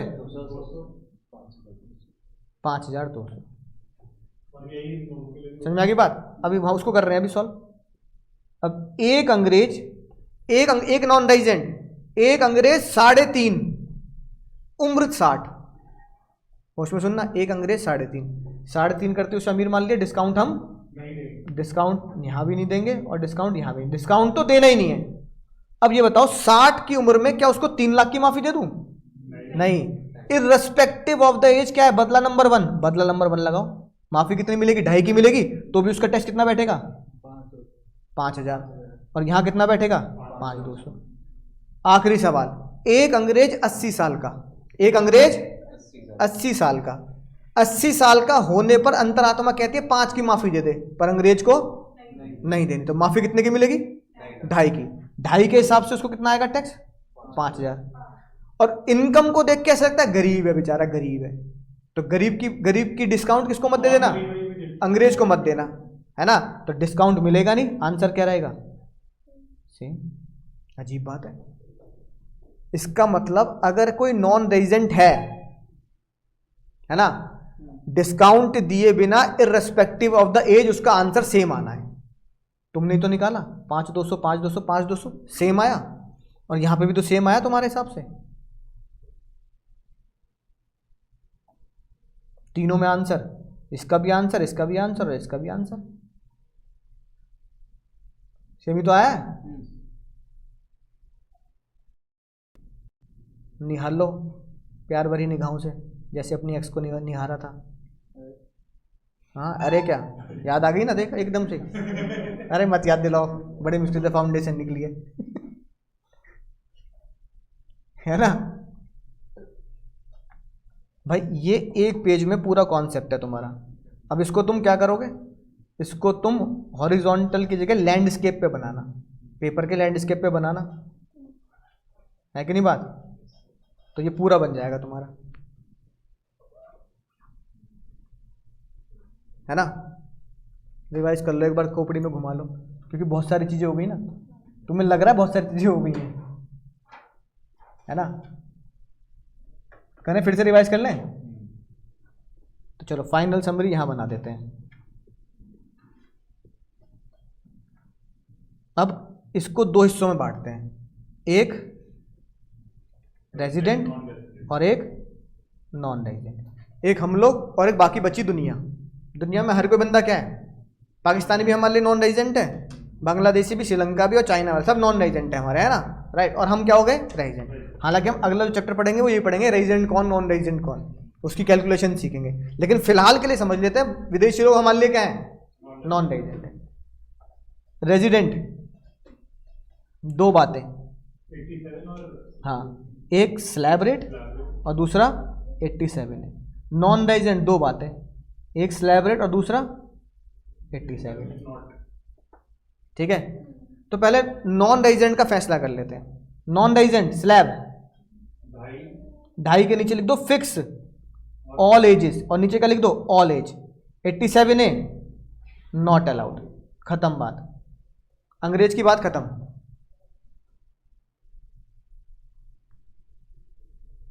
है ना? फाइनल समरी यही तो बनी कि नॉन रेजिडेंट हो तो स्लैब कर दो हर उम्र का 2.5 वाला, हर उम्र का 2.5 वाला, बात खत्म। और डिस्काउंट नहीं मिला भाई तुम्हें बिल्कुल भी, डिस्काउंट के बारे में बात मत करना हमारे यहाँ, ठीक है ना? रेजिडेंट की बात करते हैं। रेजिडेंट को डिस्काउंट मिलता है नहीं मिलता? मिलता है, लेकिन उसके लिए कमाई कितनी होनी चाहिए? तो आप कहोगे, राइट लगाओगे, इफ इनकम कितनी? Up to 5 lakh. 5 लाख से ऊपर मत चले जाना।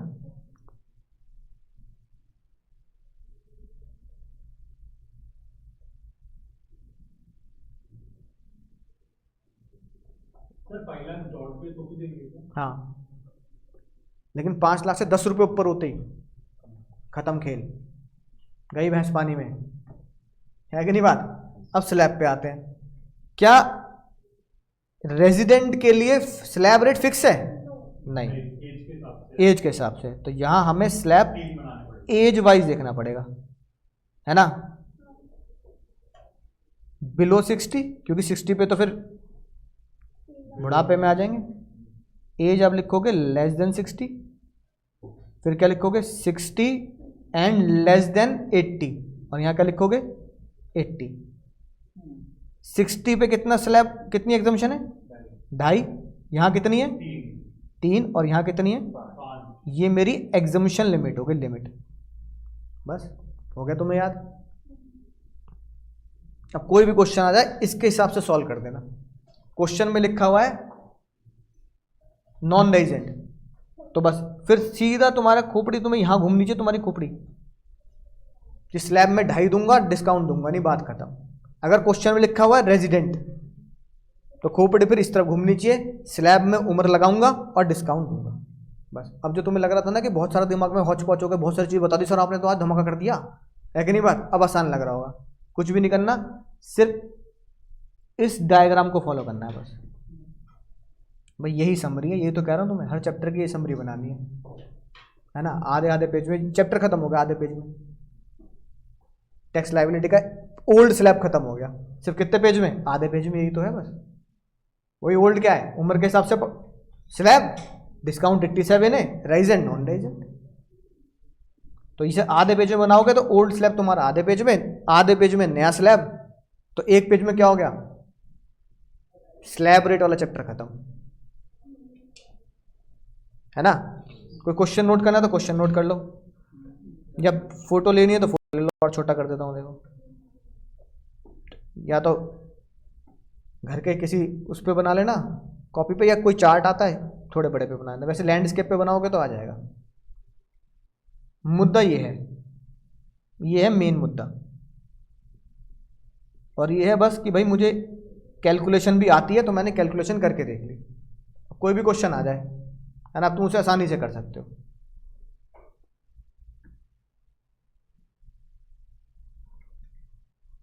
हो जाएगा ना अब सॉल्व। हटा दूं? फोटो ले ली इसकी सभी ने। अब ग्रुप बन जाएगा तो फिर मैं फोटो खींचे ग्रुप पे डाल दिया करूंगा, है ना। लेकिन फिलहाल अब तो तुम्हें लेनी पड़ेगी, ठीक है। ये क्वेश्चन भी नोट कर लेना, एमसीक्यू वाले क्वेश्चन है कुछ ऐसे।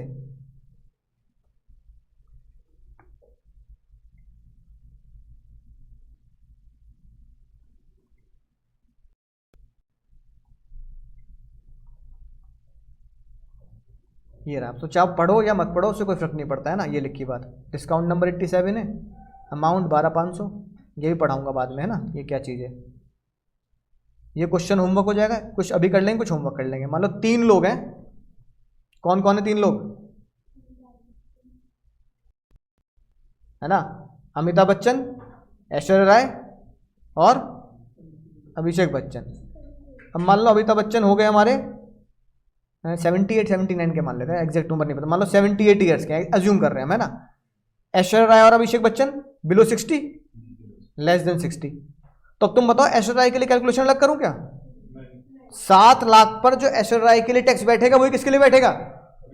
इसका मतलब क्वेश्चन तुम्हें कह रहा है कि मेल फीमेल का कोई लेना देना, उम्र का लेना देना है बस, है कि नहीं बात। राइट, उम्र का लेना देना है।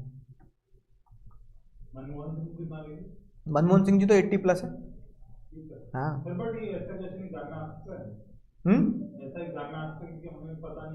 नहीं, ऐसा एग्जाम में नहीं आएगा। कोई बहुत फेमस पर्सनैलिटी हो तो शायद आ जाए, मान लो अमिताभ बच्चन ही आ जाए। वैसे कि इतना अज्यूम नहीं, इतना तो नहीं मानता इसे कि मतलब हम किसी, मतलब अमिताभ बच्चन की अब हम उम्र पढ़ के जाएं, ऐसा तो बनता नहीं है भाई, है ना। राइट, मनमोहन सिंह जी की उम्र पढ़ गया, पर अंदाजा लग जाता है मनमोहन सिंह जी 80 से प्लस हैं। अब जैसे मान लो ये क्वेश्चन करते हैं, तो 1-2 क्वेश्चन कर दो बस आज, क्योंकि मुझे लग रहा है मैं नया स्लैब बताऊंगा तो तुम्हारे दिमाग में मिक्सिंग हो जाए, मिक्स वेज बन जाएगी, आलू गोभी बन जाएगी। तो आलू को अलग पढ़ेंगे, गोभी को परसों पढ़ेंगे, है ना। राइट, क्योंकि मुझे तुम्हारे चेहरे से लग रहा है सर नया मत बताना, क्योंकि नए में क्या होगा, नए में बातें अलग हो जाएंगी और वो अलग हो जाएंगे ना। इसलिए कोई बात नहीं, शुरू के 1-2 लेक्चर आराम आराम से पढ़ सकते हैं। मुझे बता दो कटप्पा है, कटप्पा की टोटल इनकम है इतनी और वो रेजिडेंट है, और कटप्पा की टोटल इनकम है इतनी अगर वो नॉन रेजिडेंट है। पहले आराम से निकालो तुम। क्वेश्चन साइलेंट है तो बताओ उम्र कितनी मानूंगा? 60 से कम। तो यहां लिख लेते हैं, if in exam question is silent then क्या अज्यूम करेंगे? हाँ, assume age is less than 60 years. Question अगर साइलेंट है तो आप एज 60 से कम मानेंगे एग्जाम में।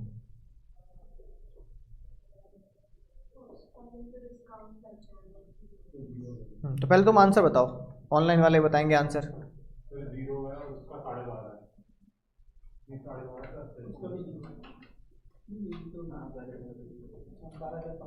उसका 13,000 हो जाएगा। देखो रेजिडेंट है अपना, वो एसआर के डायग्राम याद करो। रेजिडेंट है, स्लैब में उम्र होगी नहीं होगी, तो रेजिडेंट है तो एज वाइज भी चलेंगे। डिस्काउंट मिलेगा नहीं मिलेगा? 87 ए भी मिलेगा। एज 60 से कम है तो 2.5 वाला स्लैब लगेगा और डिस्काउंट दे दो, तो 0 हो गया ना, टैक्स कितना आएगा? 0। टैक्स नील आएगा, है ना। कटप्पा जो नॉन रेजिडेंट है उनकी 5 लाख की इनकम है, एग्जैक्ट 5 लाख। तो अगर ये नॉन रेजिडेंट ना होते तो आंसर नील आता डिस्काउंट के बाद। इसमें 13,000। तो नॉन रेजिडेंट को क्या बोलोगे? एज की कोई सीमा नहीं है, फिक्स दे दो 2.5 लाख रुपए और डिस्काउंट नहीं मिलेगा। कितना है आंसर? 13,000। देखो मैच कर लेते हैं, देखो आंसर यहाँ दे रखा है नील 13,000। नीचे नोट क्या डालेंगे?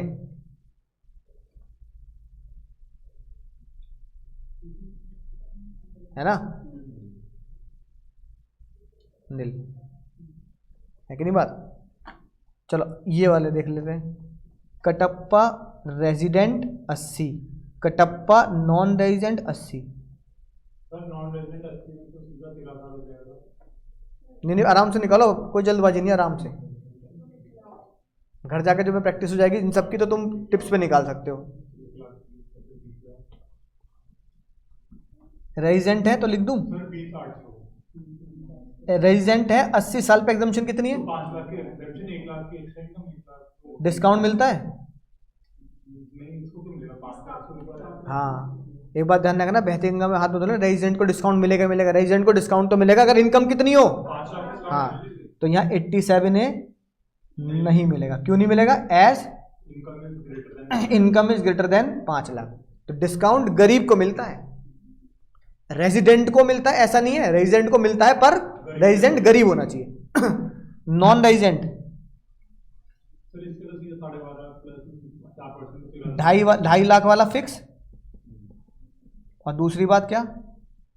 नो एक्सटेंड कोई 87 है। तो बताओ यहां तुम्हारा आंसर कितना आ रहा है? 20,800। डिस्काउंट दिया नहीं दिया? नहीं दिया।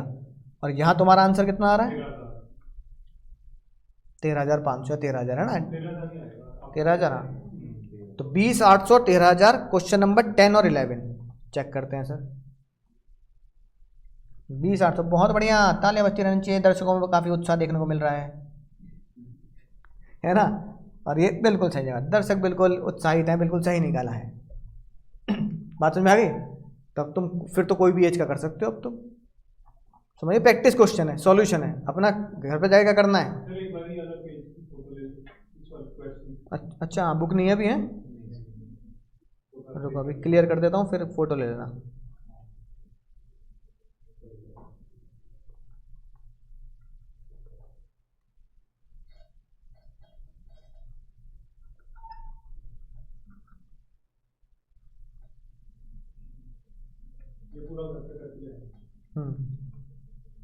अब तुम समझ गए मैच होगा। प्रैक्टिस करनी है घर जाके, प्रैक्टिस है। इनकम टैक्स मतलब प्रैक्टिस करनी है, अकाउंट्स की तरह रजिस्टर भरने हैं बस। इसी तरह क्वेश्चन तुम्हें आईसीआई की बुक में देखेंगे। आईसीआई का मॉड्यूल अभी आया नहीं, आ गया अभी नहीं आया। आईसीआई का मॉड्यूल आएगा तो उसमें देखोगे जो एग्जामिशन वाला चैप्टर है ना, बेसिक चैप्टर जो 1 है, उसमें तुम्हें ऐसे क्वेश्चन मिलेंगे। फिर वहां से प्रैक्टिस कर ली बस। इसको सॉल्व कर दो, ये अनसॉल्व क्वेश्चन है, इसको तो बता सकते हो। अभिषेक बच्चन, ऐश्वर्या राय। हाँ तो बताओ। 4.5 के केस में 0 है ना। अब पहले क्या करते हैं, बच्चन साहब की उम्र एज्यूम कर लेते हैं ना, जैसे हमें पता नहीं है क्वेश्चन दे रखे तो क्या एज्यूम कर रहे हैं, 78 ईयर्स, इतने तो हैं लगभग, है ना। अब 4.5 लाख पे 3 क्वेश्चन बने, अमिताभ बच्चन, है ना, बच्चन सर बन गए, और अभिषेक और ऐश्वर्या एक ही साथ तो कर सकते हैं, मेल फीमेल का कॉन्सेप्ट थोड़ी है, तो उनको एक साथ कर दो सॉल्व। अरे अच्छा अच्छा, ओके यस, मनमोहन सिंह जी भी तो है 80+, बहुत बढ़िया। तो यहाँ पे अभिषेक और ऐश्वर्या एक साथ आ जाएंगे, और मनमोहन जी एक साथ आ जाएंगे। बच्चन साहब की उम्र हो गई अबव 60 ईयर्स, अभिषेक और वो क्या हो गए लेस देन 60 ईयर्स, और मनमोहन सिंह जी क्या हो गए अबव 80 ईयर्स, है ना। अब इनका तीनों के लिए पहला क्वेश्चन, अगर इन सब की इनकम मान लो 4.5 लाख है, तो सबका 0 हो जाएगा, 87 नहीं लग के, पर हमें बस वो दिखाना पड़ेगा। दिखाना तो पड़ेगा ना, कैलकुलेशन दिखानी पड़ेगी। तो मान लो 60 से ऊपर है, 60 से ऊपर बच्चन साहब का टेस्ट कितना बैठेगा, एग्जामिनेशन कौन सी वाली लगेगी, 2.5 वाला, 3 वाला या 5 वाला, 3 वाला। 3 के हिसाब से 1.5 लाख एक्स्ट्रा इनकम, 1.5 लाख 5% लगा दूंगा। हाँ 1.5 लाख का 5%, 7,500 माइनस 87 है, और नील क्या हो जाएगा, आंसर क्या आ जाएगा, नील। दूसरा निकालो, पेन घिसने पड़ेंगे भाई, इंक नहीं बचानी, घिसो पेन घिसो, अभी तो दिमाग में आ रही बात, रिवाइज करोगे ना 2 4 5 10 दिन बाद, फिर तुम कहोगे यार ये आंसर निकाल दिया सर ने सीधा। 4.5 लाख का 2.5 वाली माफी, भाई की माफी, तो 2 लाख एक्स्ट्रा इनकम, 2 लाख का 5%, 10,000 तक माइनस कर देंगे, 87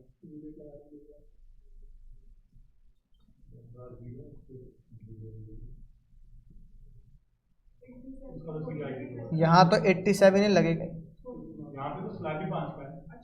हाँ यहाँ तो 87 लगता ही नहीं, क्योंकि एग्जेम्प्टी कितना है 5 लाख। अब निकाल दो बिल्कुल आखिरी सवाल आज का, 7 लाख और 12 लाख। तो पहले अपना अपना निकालेंगे, सब अपने अपना क्वेश्चन सॉल्व करेंगे, अपने बर्तन खुद मांजेंगे अब हम, ऑनलाइन वाले बच्चे भी निकालेंगे।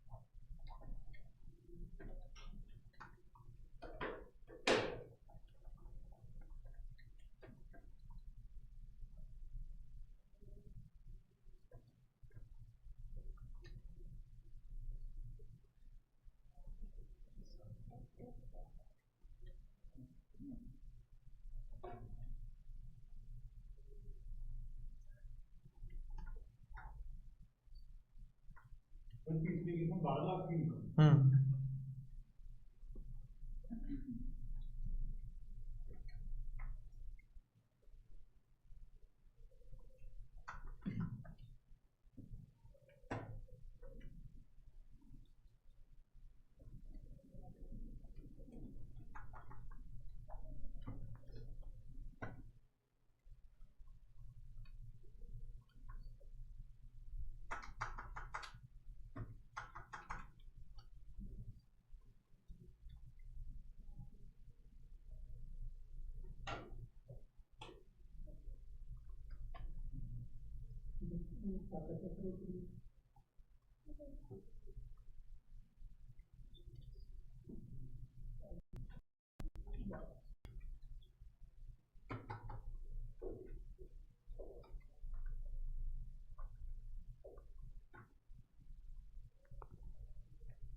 ऑनलाइन वाले बच्चे कह रहे हैं 52,000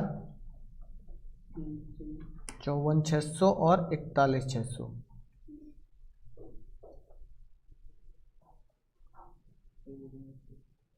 सही बोल रहे हैं?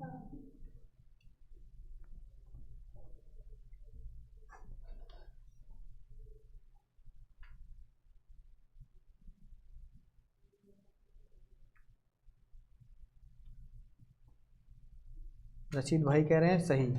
दूसरी इनकम 12 लाख।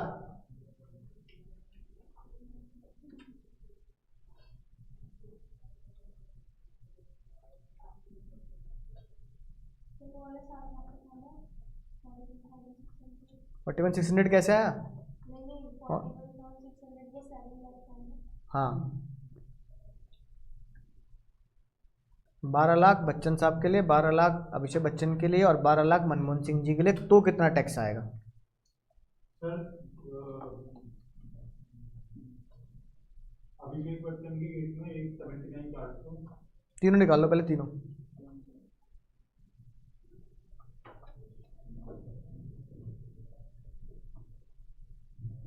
झूले बनाने पड़े, झूले बना लो, कोई दिक्कत नहीं।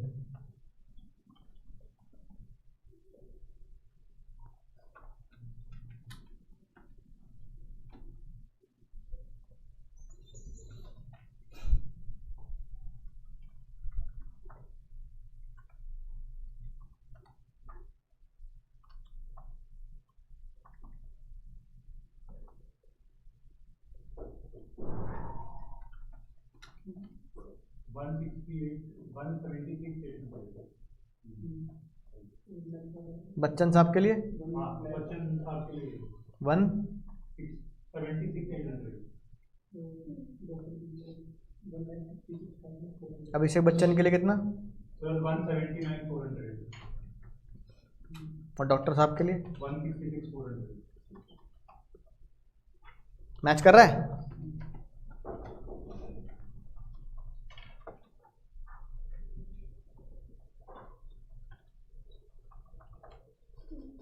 बहुत बढ़िया दीदी, सही पकड़े हैं।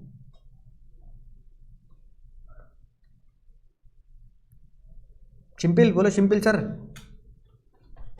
मुश्किल थोड़ी लग रहा है अब, है ना? प्रैक्टिस की बात है बस।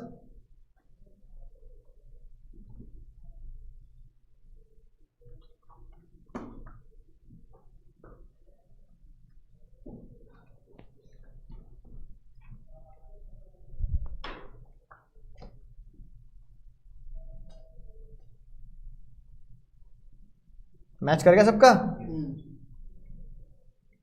इसका मतलब तुम बिल्कुल पक्के तरीके से पुराना स्लैब रेट सीख चुके हो। डिस्काउंट डिस्काउंट अंग्रेज अंग्रेज सब लगा के, है ना? अब आज की आखिरी बात कर लेते हैं, जो हमारे बेसिक। हाँ बिल्कुल बिल्कुल भैया, तनिष भैया बिल्कुल सही।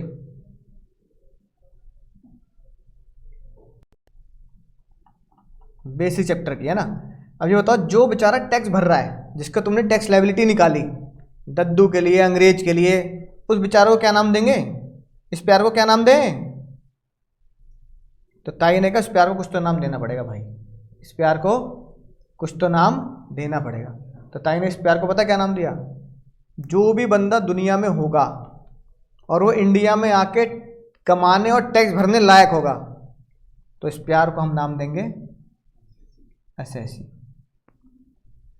भगवान के लिए एग्जाम में डबल एस ई डबल ये लगाना, पता लगा अरे इतनी लंबी चौड़ी स्पेलिंग कौन याद करेगा, A S E S E ऐसे मत लिख देना, है कि नहीं बात? नंबर कट जाते हैं चीज़ के, ठीक है?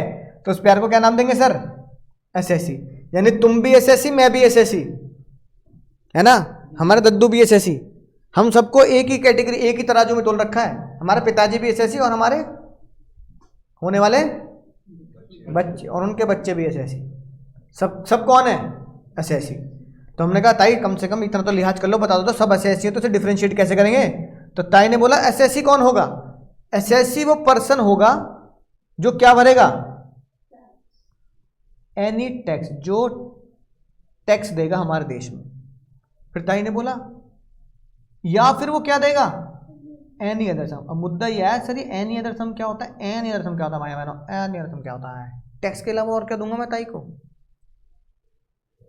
टैक्स के अलावा और क्या दे सकती ताई हमसे? नहीं नहीं नहीं नहीं, वो टैक्स में ही आ गया।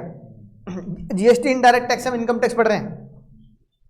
तो टैक्स के अलावा जो तुम्हारे ऊपर बेईमानी की वजह से लगाया जाता है पेनल्टी, या फिर कोई सी भी तरह का ब्याज, तो ताई पेनल्टी को टैक्स नहीं मानती। और ताई किसी भी तरह का जो ब्याज लग रहा है तुम्हारे ऊपर, लेट, जैसे बैंक चार्ज नहीं करता इंटरेस्ट ऑन लेट पेमेंट, तो ऐसे अगर तुमने क्या किया, टैक्स लेट भरा, 31 जुलाई के बाद भरा, तो 31 जुलाई के बाद अगर टैक्स भरोगे तो ब्याज भी लगता है, पेनल्टी भी लगती है। तो ब्याज और पेनल्टी को ताई टैक्स नहीं मानती। वो कहते टैक्स तो वो है जो तूने अपनी इनकम पर स्लैब रेट से निकाला। तो मैं उसे क्या नाम दूंगी, मैं उसे क्या नाम दूंगी बाबू, एनी अदर सम, है कि नहीं बात। तो पहली डेफिनेशन ताई ने बोली, एसएससी वो पर्सन होता है, एसएससी वो पर्सन होता है जो या तो टैक्स भरता है या एनी अदर सम भरता है under the income tax act. Income tax act के अकॉर्डिंगली अगर कोई भी पर्सन टैक्स भरेगा या फिर कोई भी पर्सन एनी अदर सम भरेगा तो वो इनकम टैक्स की नजरों में असेसी कहलाया जाएगा। क्या कहलाया जाएगा? तो हम सब कौन है? असेसी। हम सब असेसी है भाई, हम सब असेसी है ना। महिला और पुरुष का कोई लेना देना, नर मादा का कोई खेल नहीं है। नर भी असेसी और मादा भी असेसी, नर मादा सब असेसी, है कि नहीं बात, राइट। तो मेल फीमेल का कोई लेना देना नहीं, जो टैक्स भर रहा है वो असेसी है।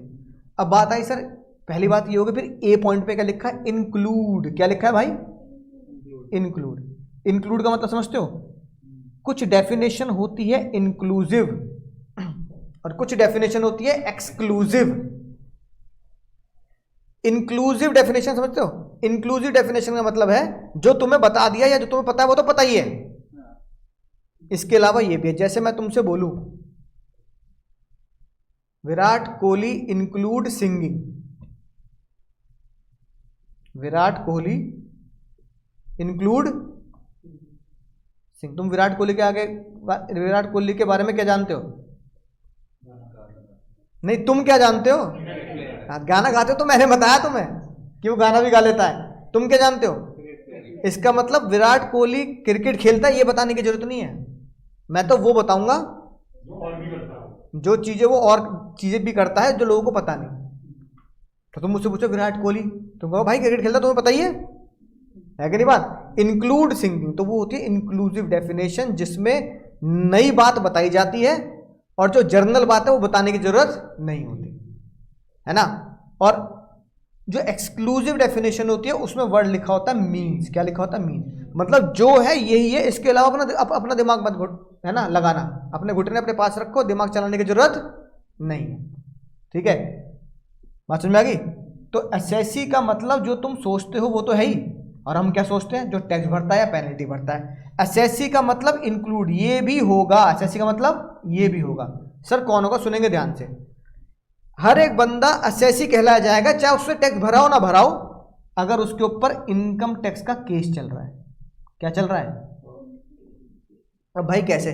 सुनो ध्यान से। मेरी इनकम है 20 लाख रुपए, है ना, राइट। मैंने टैक्स नहीं भरा, तो मेरे ऊपर इनकम टैक्स वालों ने क्या कर दिया? केस फाइल कर दिया।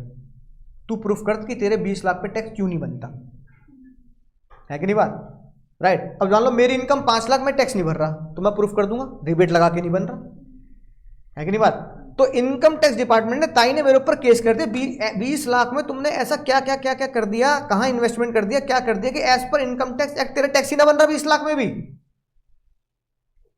है ना। तो मैंने टैक्स भरा नहीं, ठीक है, लेकिन क्योंकि मेरे ऊपर इनकम टैक्स की प्रोसीडिंग चल रही है तो भी मुझे क्या कहलाया जाएगा? SSC. SSC include the person जिसके ऊपर इनकम टैक्स की प्रोसीडिंग चल रही है। अब मुद्दा यह है ताई इनकम टैक्स की प्रोसीडिंग कर क्यों रही हो? क्यों कर रही हो? क्योंकि इनकम जो है तूने क्या दिखाई है?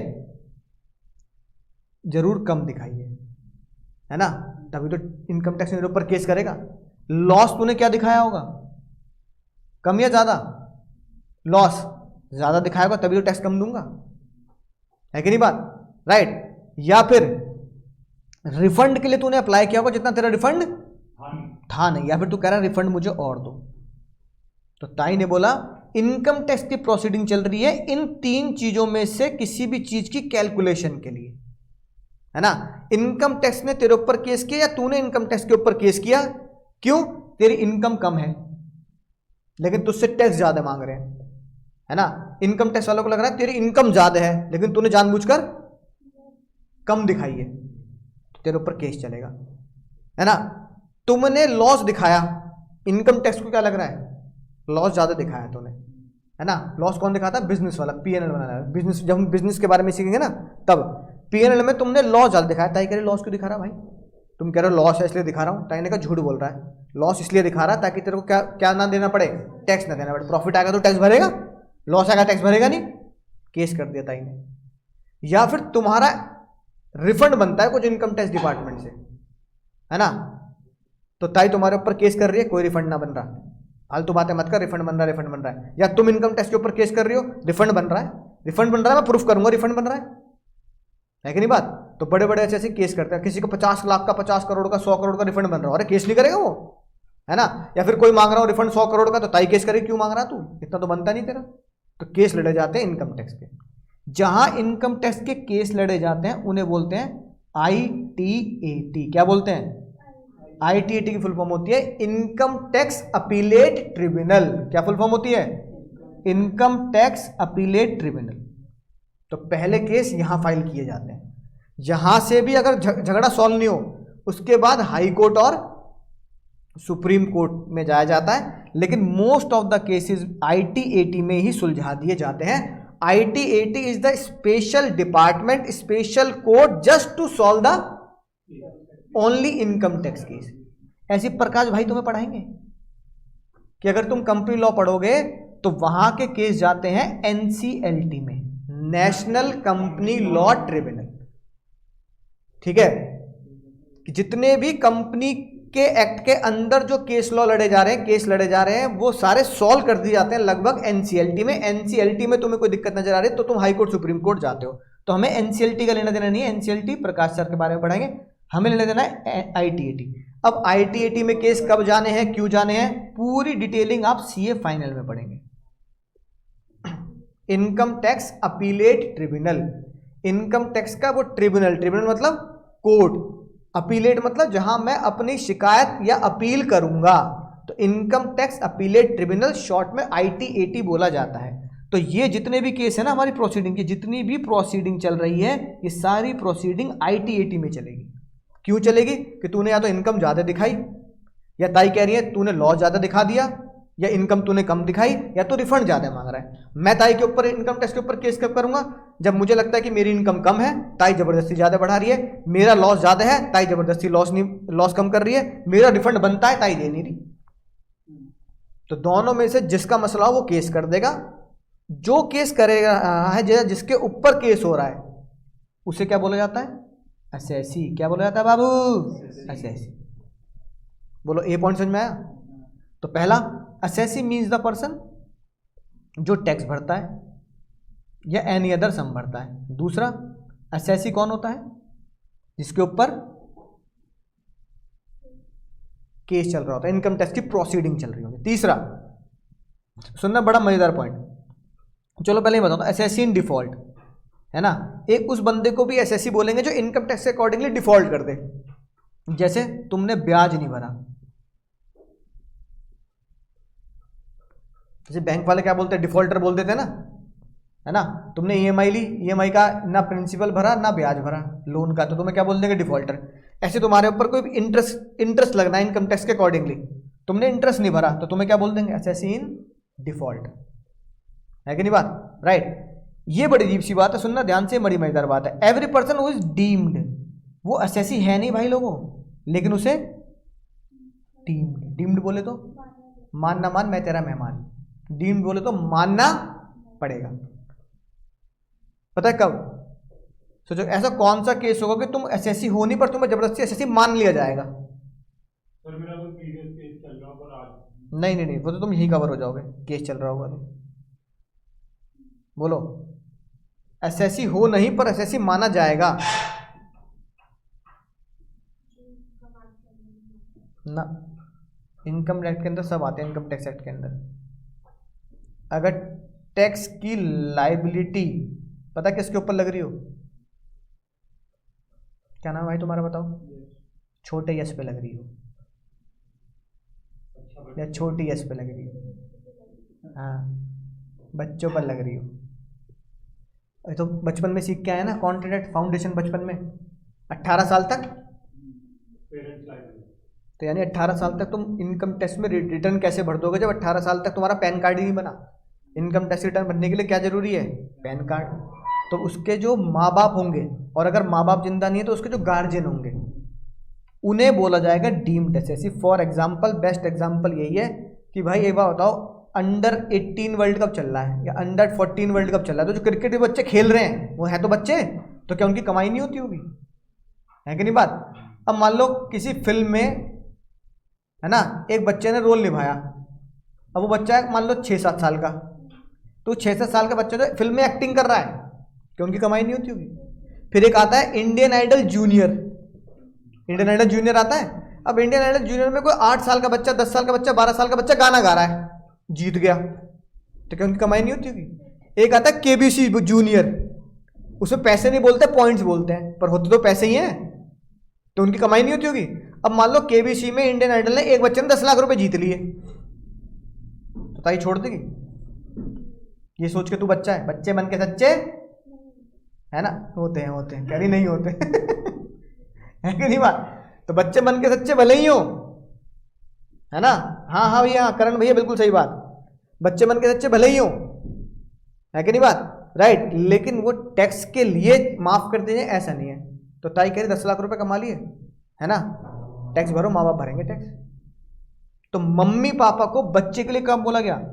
डीम्ड टू बी एसएससी, यानी इनकम किसी और की और टैक्स एसएससी कोई और बनेगा। जैसे तुमने अपने एक्स से बोला था, दिल मेरा धड़कन तेरी। हाँ, जैसे इनने बोला था, है ना, दिल मेरा धड़कन तेरी, बिल्कुल वही। इनकम मेरी, एसएससी तेरा। तो बच्चा कह रहा है इनकम मेरी है, एसएससी पापा बनेंगे, है कि नहीं बात? तो पापा को इस कैटेगरी में रखा, बी कैटेगरी में। तो बी कैटेगरी में हो गया पापा, पापा हो गए पापा, समझ गए? एसएससी। तो एसएससी में कितने लोग आए? 4, एक ये, दूसरा ये, तीसरा डीम्ड और चौथा डिफॉल्ट, है ना, टीपीडीडी, टैक्स प्रोसीडिंग डीम्ड डिफॉल्ट। मतलब जैसे इनकम टैक्स तुम्हारे ऊपर ब्याज लगाएगा अगर टाइम पे टैक्स नहीं भरा तो। जैसे टैक्स भरने की लास्ट डेट होती है 31 जुलाई, तुम कह रहे हो ताई दे दूंगा ना 15 अगस्त को ले लियो, तो ताई कहेगी 15 अगस्त को ले लूँगी, ब्याज दे दे मुझे 15 दिन का। तो जब तुम ब्याज देने जाओगे तो तुम्हें एसएससी इन डिफॉल्ट माना जाएगा, क्योंकि तुमने इनकम टैक्स के प्रोविजंस में डिफॉल्ट कर दिया। ठीक है। अब जैसे एक बालक पूछ रहा है, हमारा ऑनलाइन वाला बालक, कि सर एलएलपी को भी क्या एसएससी बोलेंगे? अब सुनना राज की बात, राज की बात बताएं। अब यहां जो लिखा है ना, सुनना, यहां क्या लिखा है भाई? एसएससी इज द, बोलो, एसएससी इज द पर्सन, लिखा है, लिखा। अब मैं इन सब चीजों को हटाता हूं, अब मुद्दे पे ध्यान दो। देखो क्या लिखा है, SSC is the person. SSC एक वो पर्सन होगा जो टैक्स भरेगा या जिसके खिलाफ प्रोसीडिंग चल रही होगी, या वो डीम्ड होगा या डिफॉल्ट होगा, है ना। एसएससी कौन होगा? एसएससी वो बंदा होगा जो टीपीडीडी माना जाएगा, राइट। अब पर्सन में कई लोगों को लगता है, फिर लोगों को लगा पर्सन मतलब आम आदमी, इंडिविजुअल, सांस लेने वाला इंडिविजुअल बंदा। तो ताई ने बोला भाई पर्सन का मतलब अगर मैं इंडिविजुअल को मान लूंगी कि सांस लेने वाले व्यक्ति ही क्या होंगे? एसएससी होंगे, तो इसका मतलब कंपनी से टैक्स माफ। आए, अरे भैया बाय बाय आए, ऐसा कैसे होगा? आए, एलएलपी से टैक्स माफ, पार्टनर, अरे देश चल रहा है कंपनी के टैक्सेस से, तुम और मैं तो कुछ भी नहीं दे रहे टैक्स, है कि नहीं बात? तो ताई ने बोला सुन साहिबा सुन, प्यार की धुन, है ना। तो ताई ने कहा भाई सुन साहिबा सुन, प्यार की धुन, यहां पर्सन का मतलब है ये, कितनी दूर जाके लिखा, मजे ले ले ताई ने, एक सेक्शन में नहीं लिखा, सेक्शन 2 सबसेक्शन 7 में लिखा एसएससी, और एसएससी लिखा एसएससी इज द पर्सन, और पर्सन की डेफिनेशन दे दी यहां इतनी दूर।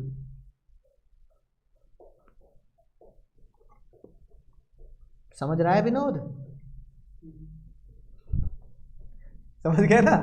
ये देख लो क्या लोचा है। यानी इसका मतलब अगर मैं तुम्हें बोलूं असेसी मीन्स द पर्सन, अब पर्सन वर्ड को डिलीट करके ये शब्द जोड़ दो। Assessee means the individual, assessee means the HUF, assessee means the company, assessee means the firm, assessee means the person, artificial person body of individual, है ना। Assessee means the local authority, जैसे नोएडा में Noida development authority, Ghaziabad में Ghaziabad development authority, Delhi में Delhi development authority DDA. और assessee मतलब artificial जुडिक्शन person. Artificial जुडिक्शन person कौन होते हैं? जैसे यूनिवर्सिटी, जैसे यूनिवर्सिटी,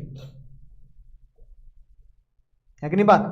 तो अब अगर मैं इस डेफिनेशन को पढ़ूं, असेसी की डेफिनेशन को पढ़ूं, तो मैं इस पर्सन को इन सबसे रिप्लेस कर दूं, तो मैं बोलूंगा assessee means the individual, HUF, company, firm, AOP, local authority, है ना, artificial person by whom tax is paid और by whom any other sum is paid, है ना।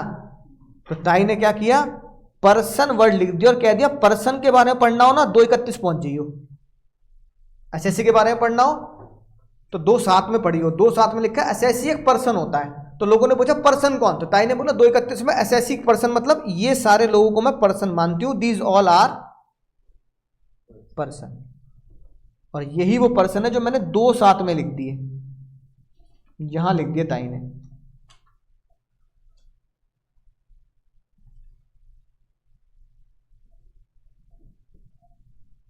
है ना। हाँ अभी बता रहा हूँ, 1 मिनट जो एक होता है पर्सन में हमने पढ़ा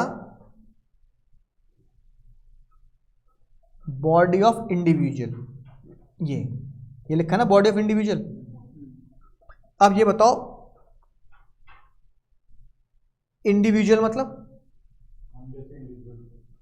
यानी कि तुम्हारे और मेरे जैसे इंडिविजुअल। तो अगर मान लो अंकुर और यश, नहीं अंकुर और यश पार्टनरशिप होगी तो अलग से फर्म का दर्जा मिलेगा, एज ए रजिस्टर्ड हम पार्टनरशिप एक्ट में रजिस्टर्ड होंगे।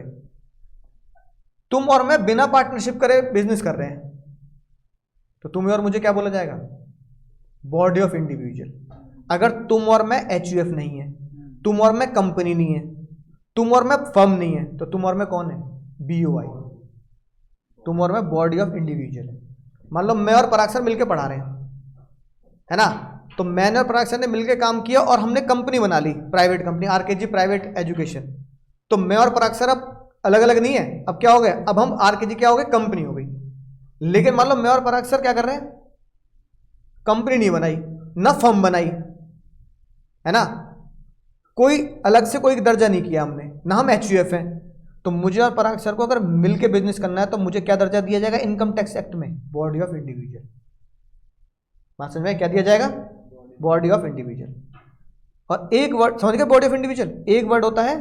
बॉडी ऑफ इंडिविजुअल का मतलब सांस लेने वाले व्यक्तियों का समूह जो मिलकर क्या कर रहा है? मिलकर सांस ले रहा है। इंडिविजुअल मतलब सांस लेने वाले व्यक्तियों का एक समूह जो मिलकर काम कर रहा है और टैक्स भर रहा है, जो मिलकर टैक्स भर रहा है ना। एक वर्ड पढ़ते हैं हम एओपी, एसोसिएशन ऑफ पर्सन। अब कुछ सोच के बताओ पर्सन कौन होते हैं? ये सारे पर्सन होते हैं। हाँ ये सारे पर्सन होते हैं। अगर मैं कह दूं आरकेजी प्राइवेट लिमिटेड ने टाई अप करा अंकुर अग्रवाल सेपरेट इंडिविजुअल से, तो तुम कहोगे बिजनेस करने में एक जो बंदा है वो है प्राइवेट लिमिटेड और एक असेसी कौन है? इंडिविजुअल। तो मुझे और आरकेजी को बोला जाएगा एसोसिएशन ऑफ पर्सन, यानी इन सभी लोगों ने एसोसिएशन बना के काम करना शुरू कर दिया। बात समझ में आई? है ना। तो ये हो गया एसोसिएशन ऑफ पर्सन। यानी अगर मैं तुमसे आज अब बोलूं what is the difference between the BOI and AOP, what is the difference between BOI and AOP, तो आप बोलोगे सर बीओआई मतलब individual making the unit to do the work and pay tax, यानी इंडिविजुअल्स ही होंगे। Only कौन होंगे? Only individuals जो क्या कर रहे हैं? टैक्स भरेंगे, तो वो एसएससी कहलाए जाएंगे। तो एसएससी मीन्स अ पर्सन और पर्सन में कौन आ गया, बीओआई। और अगर मैं बोलूं एओपी कौन होता है, तो आप बोलोगे एसोसिएशन ऑफ पर्संस मतलब एओपी। एओपी मतलब इनमें से कोई भी, इनमें से कोई भी अगर दो लोग, दो अलग अलग एसएससी मिलके बिजनेस कर रहे हैं, यानी मान लो एचयूएफ और कंपनी मिलके बिजनेस कर रही है, तो एचयूएफ और कंपनी मिलके बिजनेस करने को क्या बोला जाता है, एओपी, एसोसिएशन ऑफ पर्सन। ठीक है, सबसे पहली बात हमने क्या पढ़ा, एसएससी कौन होता है, एसएससी कौन होता है, पर्सन। एसएससी कौन होता है, पर्सन। अगला सवाल, पर्सन कौन होता है, ये सारे लोग पर्सन होते हैं। अगर दो चार इंडिविजुअल मिलके बिजनेस कर रहे हैं तो बीओआई, और इनमें से कोई भी दो तीन लोग मिलके काम कर रहे हैं, एओपी। अब जैसे मैं बताऊं, आरकेजी कंपनी हो गई, और तुम्हें पता है, मैं आगे मैं बताऊंगा, वैसे तुम्हें अगले चैप्टर में तुम्हें ये बताऊंगा कि मैं जब यहां पे पढ़ाता हूं तो मैं नहीं पढ़ाता, आप अपनी कंपनी की तरह पढ़ाते हो? नहीं, मैं एचयूएफ की तरह पढ़ाता हूं। हाँ, टैक्स स्ट्रक्चर वैसे मैं पढ़ाता हूं एज अ अंकुर अग्रवाल करता। यानी कि अगर आरके जी से पूछोगे कि यहाँ पे जो टेक्स्ट पढ़ाते हैं सर वो कौन है, तो वो बोलेंगे वो अगर लीगल लैंग्वेज बोलोगे तो वो मुझे इंडिविजुअल नहीं बोलेंगे। तो आरके जी कभी ये नहीं कहेगा इंडिविजुअल टेक्स्ट पढ़ाता है। आरके जी पता क्या बोलेगा, हमारे यहाँ टेक्स्ट पढ़ाने वाले एचयूएफ है, मैं एचयूएफ की तरफ से टेक्स्ट पढ़ाने आता हूँ। यानी मैं जब पढ़ाता हूँ यहाँ पे तो मैं अंकुर अग्रवाल के हैसियत से नहीं पढ़ाता, मैं अंकुर अग्रवाल एंड सन्स की हैसियत से पढ़ाता हूँ। यानी कि मेरा आरकेजी से टाइप है private company and Ankur Agarwal and sons HUF. तो मैं और आरकेजी क्या है, एओपी है। मैं और आरकेजी एओपी हैं। यानी मैं जो फीस लेता हूँ ना पढ़ाने की, वो मैं नहीं लेता, अंकुर अग्रवाल नहीं लेते, वो अंकुर अग्रवाल एंड सन्स पे जाती है। यानी आरकेजी को पढ़ाकर जो मैं पैसा लेता हूं वो मेरे एचयूएफ में जाता है। समझ में आई बात? मुन्नी कह रही है ऐसा क्यों कर रहे हो, पता ऐसा क्यों कर रहा हूं, चलो फिर, हालांकि मैं ये एचयूएफ वाले टॉपिक में पढ़ा था, लेकिन तुमने बात पूछी तो बताया था। रीजन, एचयूएफ के लिए एग्जम्पशन 2.5 लाख और Ankur Agrawal as a individual exemption 2.5 lakh. कितने माफ करा लिए मैंने, 5 लाख माफ नहीं करा लिए। वो अपने आप में भी 2.5 लाख। हाँ, और अगर मैं कहीं और पढ़ाता हूँ, जैसे कुछ कॉलेजेस मुझे बुलाते हैं पढ़ाने के लिए, टैक्स पढ़ाने के लिए, लॉ पढ़ाने के लिए, तो जब मैं उनसे पैसे लेता हूँ तो कहाँ लेता हूँ, नहीं, अंकुर अग्रवाल से। एचयूएफ सिर्फ आरकेजी के लिए बनाई है मैंने, और Ankur Agarwal individual other payment के लिए बनाई है मैंने। समझ गए? और भयंकर बेनिफिट बताऊं इसका मैं, आरकेजी से कमाए 5 लाख, यानी किसने कमाए, अंकुर अग्रवाल ने नहीं कमाए, एचयूएफ ने कमाए। कॉलेज से कमाए, कॉलेज से 5 लाख, ये 5 लाख किसने कमाए, एचयूएफ ने कमाए। ये 5 लाख किसने कमाए, अंकुर अग्रवाल ने कमाए। डिस्काउंट दूं,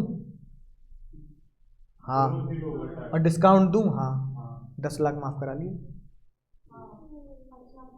बजाओ ताली बजाओ। ये राज की बात मैं किसी को नहीं बताता, सिर्फ टैक्स वाले बच्चों को ही बताता हूं। अब तुम समझ गए ना क्यों, अब समझो क्यों, क्योंकि HUF is a separate person और individual is a separate person. HUF is a person which is a separate SSC, individual is a person which is a separate SSC. क्योंकि ताई ने बोला एसएससी इज द पर्सन जो individual होगा, SSC is the person जो HUF होगा। यानी ताई खुद कहती है एचयूएफ अलग होता है और इंडिविजुअल अलग होता है। तो एचयूएफ से बिजनेस कर रहा हूं, मेरा बिजनेस क्या है, टीचिंग सर्विस। तो मैं आरकेजी में जब पढ़ाने आता हूं, पराग सर से पूछे ना अगली क्लास में कि सर जब आप पैसे देते हो अंकुर सर को तो कहाँ देते हो, तो वो बताएंगे अंकुर सर को नहीं देता, अंकुर अग्रवाल एज अ एचयूएफ को पैसा देता हूं। समझ में बात? मैं रिटर्न भी 2 ही भरता हूं, अंकुर अग्रवाल की रिटर्न अलग भाई, जब मैं कमाई 2 जगह कर रहा हूं तो इनकम टैक्स में रिटर्न भी तो 2 जगह भरूँ, सबूत तो दूंगा, मैं लीगल काम कर रहा हूँ तो मैं रिटर्न भी 2 भरता हूँ। एक अंकुर अग्रवाल HUF की रिटर्न जाती है और एक अंकुर अग्रवाल इंडिविजुअल की रिटर्न जाती है। 5 लाख का मजा, 5 लाख का मजा है ना। एक और कंपनी खोल लो, उसमें फिर से कर लो ये काम। नहीं, कंपनी में नहीं मिलती है डिबेट और वगैरह, फाइनल में पढ़ोगे तुम। यानी डिस्काउंट नंबर 87 है, कंपनी के लिए भी नहीं है और कंपनी के लिए एग्जामिशन भी नहीं है, कंपनी को 1 रुपये भी टैक्स देना है, पार्टनरशिप को भी 1 रुपये भी टैक्स देना है। Exemption is only and only exemption of 2.5 lakh, 3 lakh है ना, 5 lakh is only and only for individual and HUF। Sir तो मुस्लिम को नहीं मिल सकती मतलब, क्यों, मुँह पर्सन नहीं है? HUF नहीं है ना। हाँ, उनको नहीं मिलेगी क्योंकि HUF सिर्फ हिंदू लॉ का है। सोल प्रोप्राइटर तो हो ही गया ना, ये इंडिविजुअल हो गया ना sole proprietor. Sole proprietor is individual, individual खुद को सोल प्रोप्राइटर बोल देता है अगर वो बिजनेस कर रहा है तो, है ना। सर तो उसका एक ही काउंट होगा हाँ। अगर आप इंडिविजुअल की तरह नहीं, मेरे 2 अकाउंट है। अभी सपोजिंगली एक मुस्लिम टीचर आता है वो आपकी तरह करता है और नहीं, वो HUF खोल नहीं पाएंगे ना अली सर। भी खोल पाएंगे लेकिन वो सोल प्रोप्राइटर की तो बिजनेस खोल लेंगे। हाँ, तो वो 2.5 का माफी मिलेगी ना उन्हें, 10 नहीं मिलेगा। उनको 5 का मिलेगा। हाँ, है ना, बात समझ में आई ना। तो ये भाई मैंने तुम्हें अपनी राज की बता दी। अब तुम सोचोगे हम तो बताएंगे, बता दो लीगल। अब बताओ इसमें बताओ, मैंने टैक्स इवेजन की है, फाइनल बात ये बताओ, ये टैक्स इवेजन है टैक्स प्लानिंग है? तो ताई ने बोला ऐसा, ताई ने बोला ऐसा, मुझे तो सिर्फ 2 काम करने पड़े, HUF का रजिस्ट्रेशन कराना पड़ा और HUF का बैंक में अलग खाता खोलना पड़ा। तो मेरे 2 खाते हैं, एक अंकुर अग्रवाल का खाता और एक अंकुर अग्रवाल HUF का खाता, एक अंकुर अग्रवाल खाता और एक अंकुर अग्रवाल HUF का खाता। बढ़िया बढ़िया, ये टैक्स प्लानिंग है। तो मैंने तुम्हें कहा था पढ़ाऊंगा तो हर चैप्टर वाइज पढ़ाता जाऊंगा, समझ में आई बात। तो बस HUF के लिए एक ही चीज करनी जरूरी है, क्या? विवाह। कभी सोचो मैं भी बनाऊंगा, मैं भी बनाऊंगा तो विवाह होते ही आप क्या हो जाएंगे? HUF बना लें, एलिजिबल हो जाएंगे। तो विवाह होते जब आप क्या करोगे? HUF बनाओ तो अपनी 2 इनकम जनरेट कर लो, है ना। तो देने वाले को उसमें क्या दिक्कत है? जब भैया पैसा लेने वाले की टेंशन है, टैक्स में तो मैं झेलूंगा ना, तो मैंने 2 HUF बना रखे। मैं एक HUF और एक अंकुर अग्रवाल कहीं और पढ़ाता हूं तो अंकुर अग्रवाल के नाम से पैसे लेता हूं, और RKG में पढ़ाता हूं तो अंकुर अग्रवाल एंड सन्स के नाम से पैसे लेता हूं। बात समझ में आई ना। तो मेरे पास खाते भी 2 हैं और मेरे पास डेबिट कार्ड भी 2 अलग अलग है, एक अंकुर अग्रवाल का और एक अंकुर अग्रवाल कर्ता का।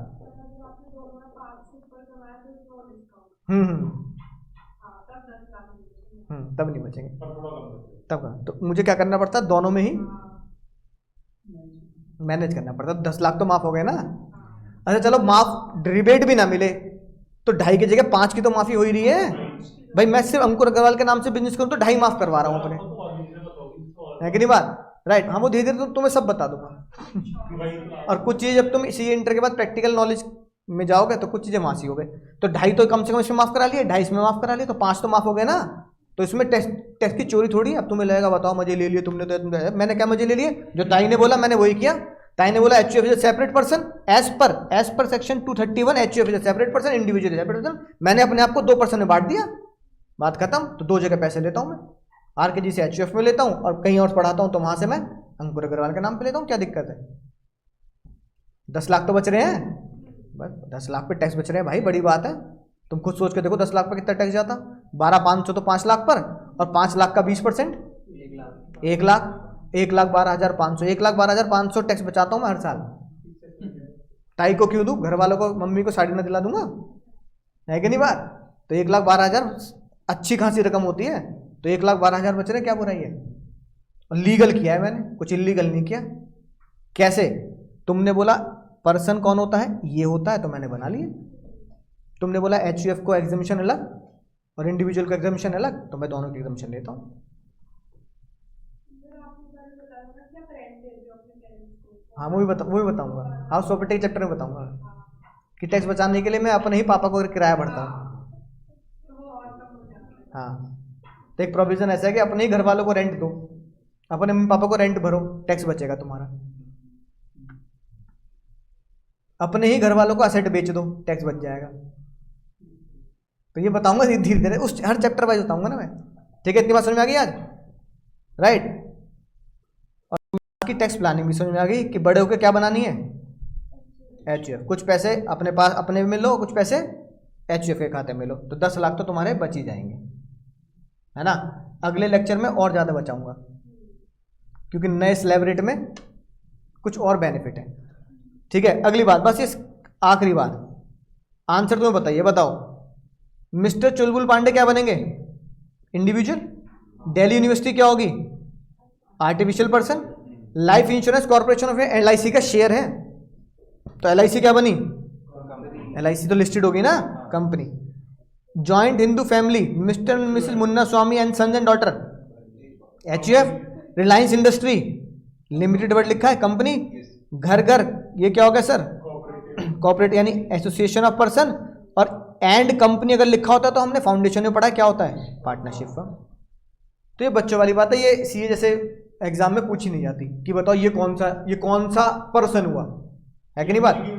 हाँ, नहीं MCQ में भी नहीं आएगा, कोई बता देगा देख के, है कि नहीं बात, कोई बता देगा देख के कि भाई यही तो पर्सन है ना, यही तो पर्सन है।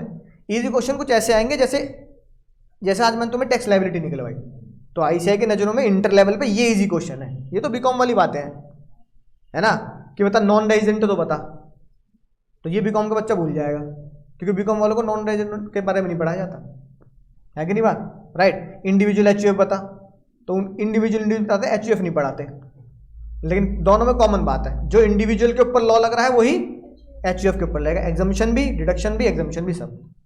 बोलो समझ आ गया सर। तो आज की बात क्या पता लगी, HUF खोलनी है कि नहीं बात। तो अब तुम्हारे सामने लाइव एग्जाम्पल है, पराग से पूछो ना कि वो मुझे कैसे पैसे देते हैं, है ना।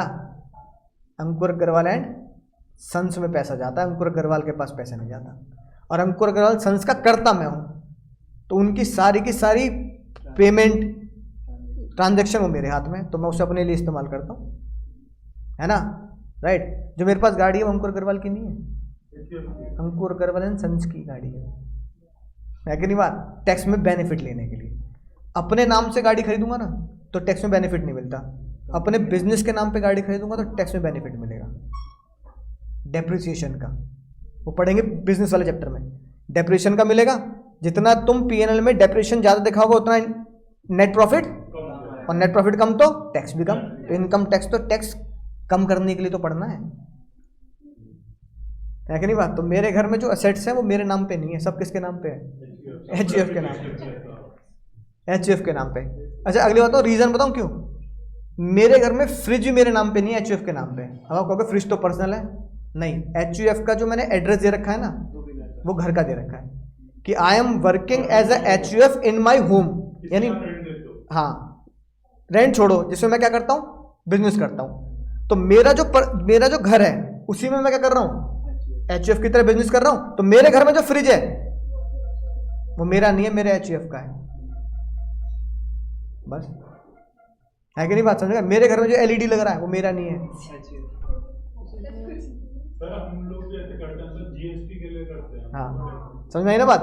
तो HUF, अब ये बताओ जिस प्रीमाइसिस में मेरा HUF का बिजनेस है उस प्रीमाइसिस में रखी हुई एसेट किसकी होगी, तो मैं HUF में दिखाता हूँ। और ताई इतना नहीं करती कि घर पहुंच जाए, खोलियो फ्रिज, धनिया HUF है, तो अब ताई धनिया मिर्च में थोड़ी घुस जाएगी। अब उसमें पर्सनल घर का सामान भी रखा है, तो क्या रखे, 2 लीटर 5 लीटर दूध रखा है, HUF में इतना पी जाता है कि नहीं बात। ये इतना पर्सनल ही ताई है ना नहीं करती, इतना तो ताई कहते हैं यार तू कर ले, कितना टैक्स बचा लेगा, है ना, राइट। तो इंडिविजुअल्स के लिए लॉ थोड़े से लीनियंट होते हैं, कंपनीज के लिए बहुत ज़्यादा स्ट्रिक्ट होते हैं, है ना, क्योंकि कंपनी करोड़ों रुपए में होती है, हम लाख रुपए में खेल रहे होते हैं, है ना। तो इस तरीके से मैं अपना टैक्स बचाता हूँ, सारी चीज़ें HUF के नाम पे खरीदता हूँ ताकि डेप्रिसिएशन करके प्रॉफिट कम करूँ तो टैक्स कम जाऊँ। अंकुर अग्रवाल के नाम पे बहुत कम ट्रांजेक्शन करता हूँ मैं, ज़्यादातर ट्रांजेक्शन किस नाम पे करता हूँ, HUF के नाम पे करता हूँ। यही थी आज की टैक्स प्लानिंग, ठीक है, समझ में आ गई ना बात। रीजन टैक्स प्लानिंग का सिर्फ ये, individual HUF are 2 separate person, ये ताई ने बोला है, तो 2 सेपरेट पर्सन है, 2 ऐसी बना दिए मैंने, एक अंकुर अग्रवाल HUF। तो लाइबिलिटी तो जब आएगी ना जब मैं लोन लूंगा, कुछ नेगेटिव नहीं कर रहे, हाँ कुछ मैं लाइबिलिटी क्रिएट ही नहीं करता मैं, सर एक्चुअली बिजनेस थोड़ी कर रहा है, एक्चुअली सर अपने HUF के थ्रू पढ़ा रहा हूँ, ट्रैक करके काम कर रहे तो बताओ मेरे P&L में है ना एक्सपेंस होते ही नहीं, सिर्फ इनकम होती है। बताओ एक सर्विस प्रोवाइडर के लिए एक्सपेंस क्या है? कुछ भी नहीं भाई, इनकम आपके एक्सपेंसेस भाई। मैंने तो पढ़ा है फीस ली, तो बताओ मेरे P&L में मैंने फीस को तो क्रेडिट कर दिया, अब मैं खर्चे क्या डालूंगा? आने जाने के तो खर्चा है मेरा, बस बस। तो एक्सपेंस तो ज़्यादा होते नहीं। और कोई लोन मैंने ले नहीं रखा कोई ऐसा कि लाइबिलिटी इतनी क्रिएट हो जाए कि भाई करता के लिए। हाँ, अगर HUF के ऊपर कोई लाइबिलिटी तो मेरी लाइबिलिटी क्या हो जाएगी? अनलिमिटेड हो जाएगी। अनलिमिटेड तो ऐसा इंडिविजुअल भी है कि नहीं बात? ऐसा पर्सनली अगर तुम कोई लोन ले लो या EMI ना भरो तो बैंक वाले या क्या कहते हैं कोर्ट से नोटिस तो तुम्हारे पास भी आ जाएगा, है कि नहीं बात? तो टैक्स बचाने के लिए खोल रखे मैंने, तो 10 लाख रुपए मैं अपने एग्जेम्प्ट कराता हूँ। ठीक है, तो चलो अगली क्लास में पढ़ेंगे, कुछ अलग नई बातें बताऊंगा तुम्हें अगली क्लास में, है ना? वो बताएंगे जब कैपिटल शेयर्स वाला चैप्टर पढ़ाऊंगा। तो बोलो समझ गए सर? मजा आया सर? बोलो दीदी, बोलो मजा आया? चलो बाय बाय। ऑनलाइन वाले बोलेंगे मजा आया sir. Tata bye bye, take care.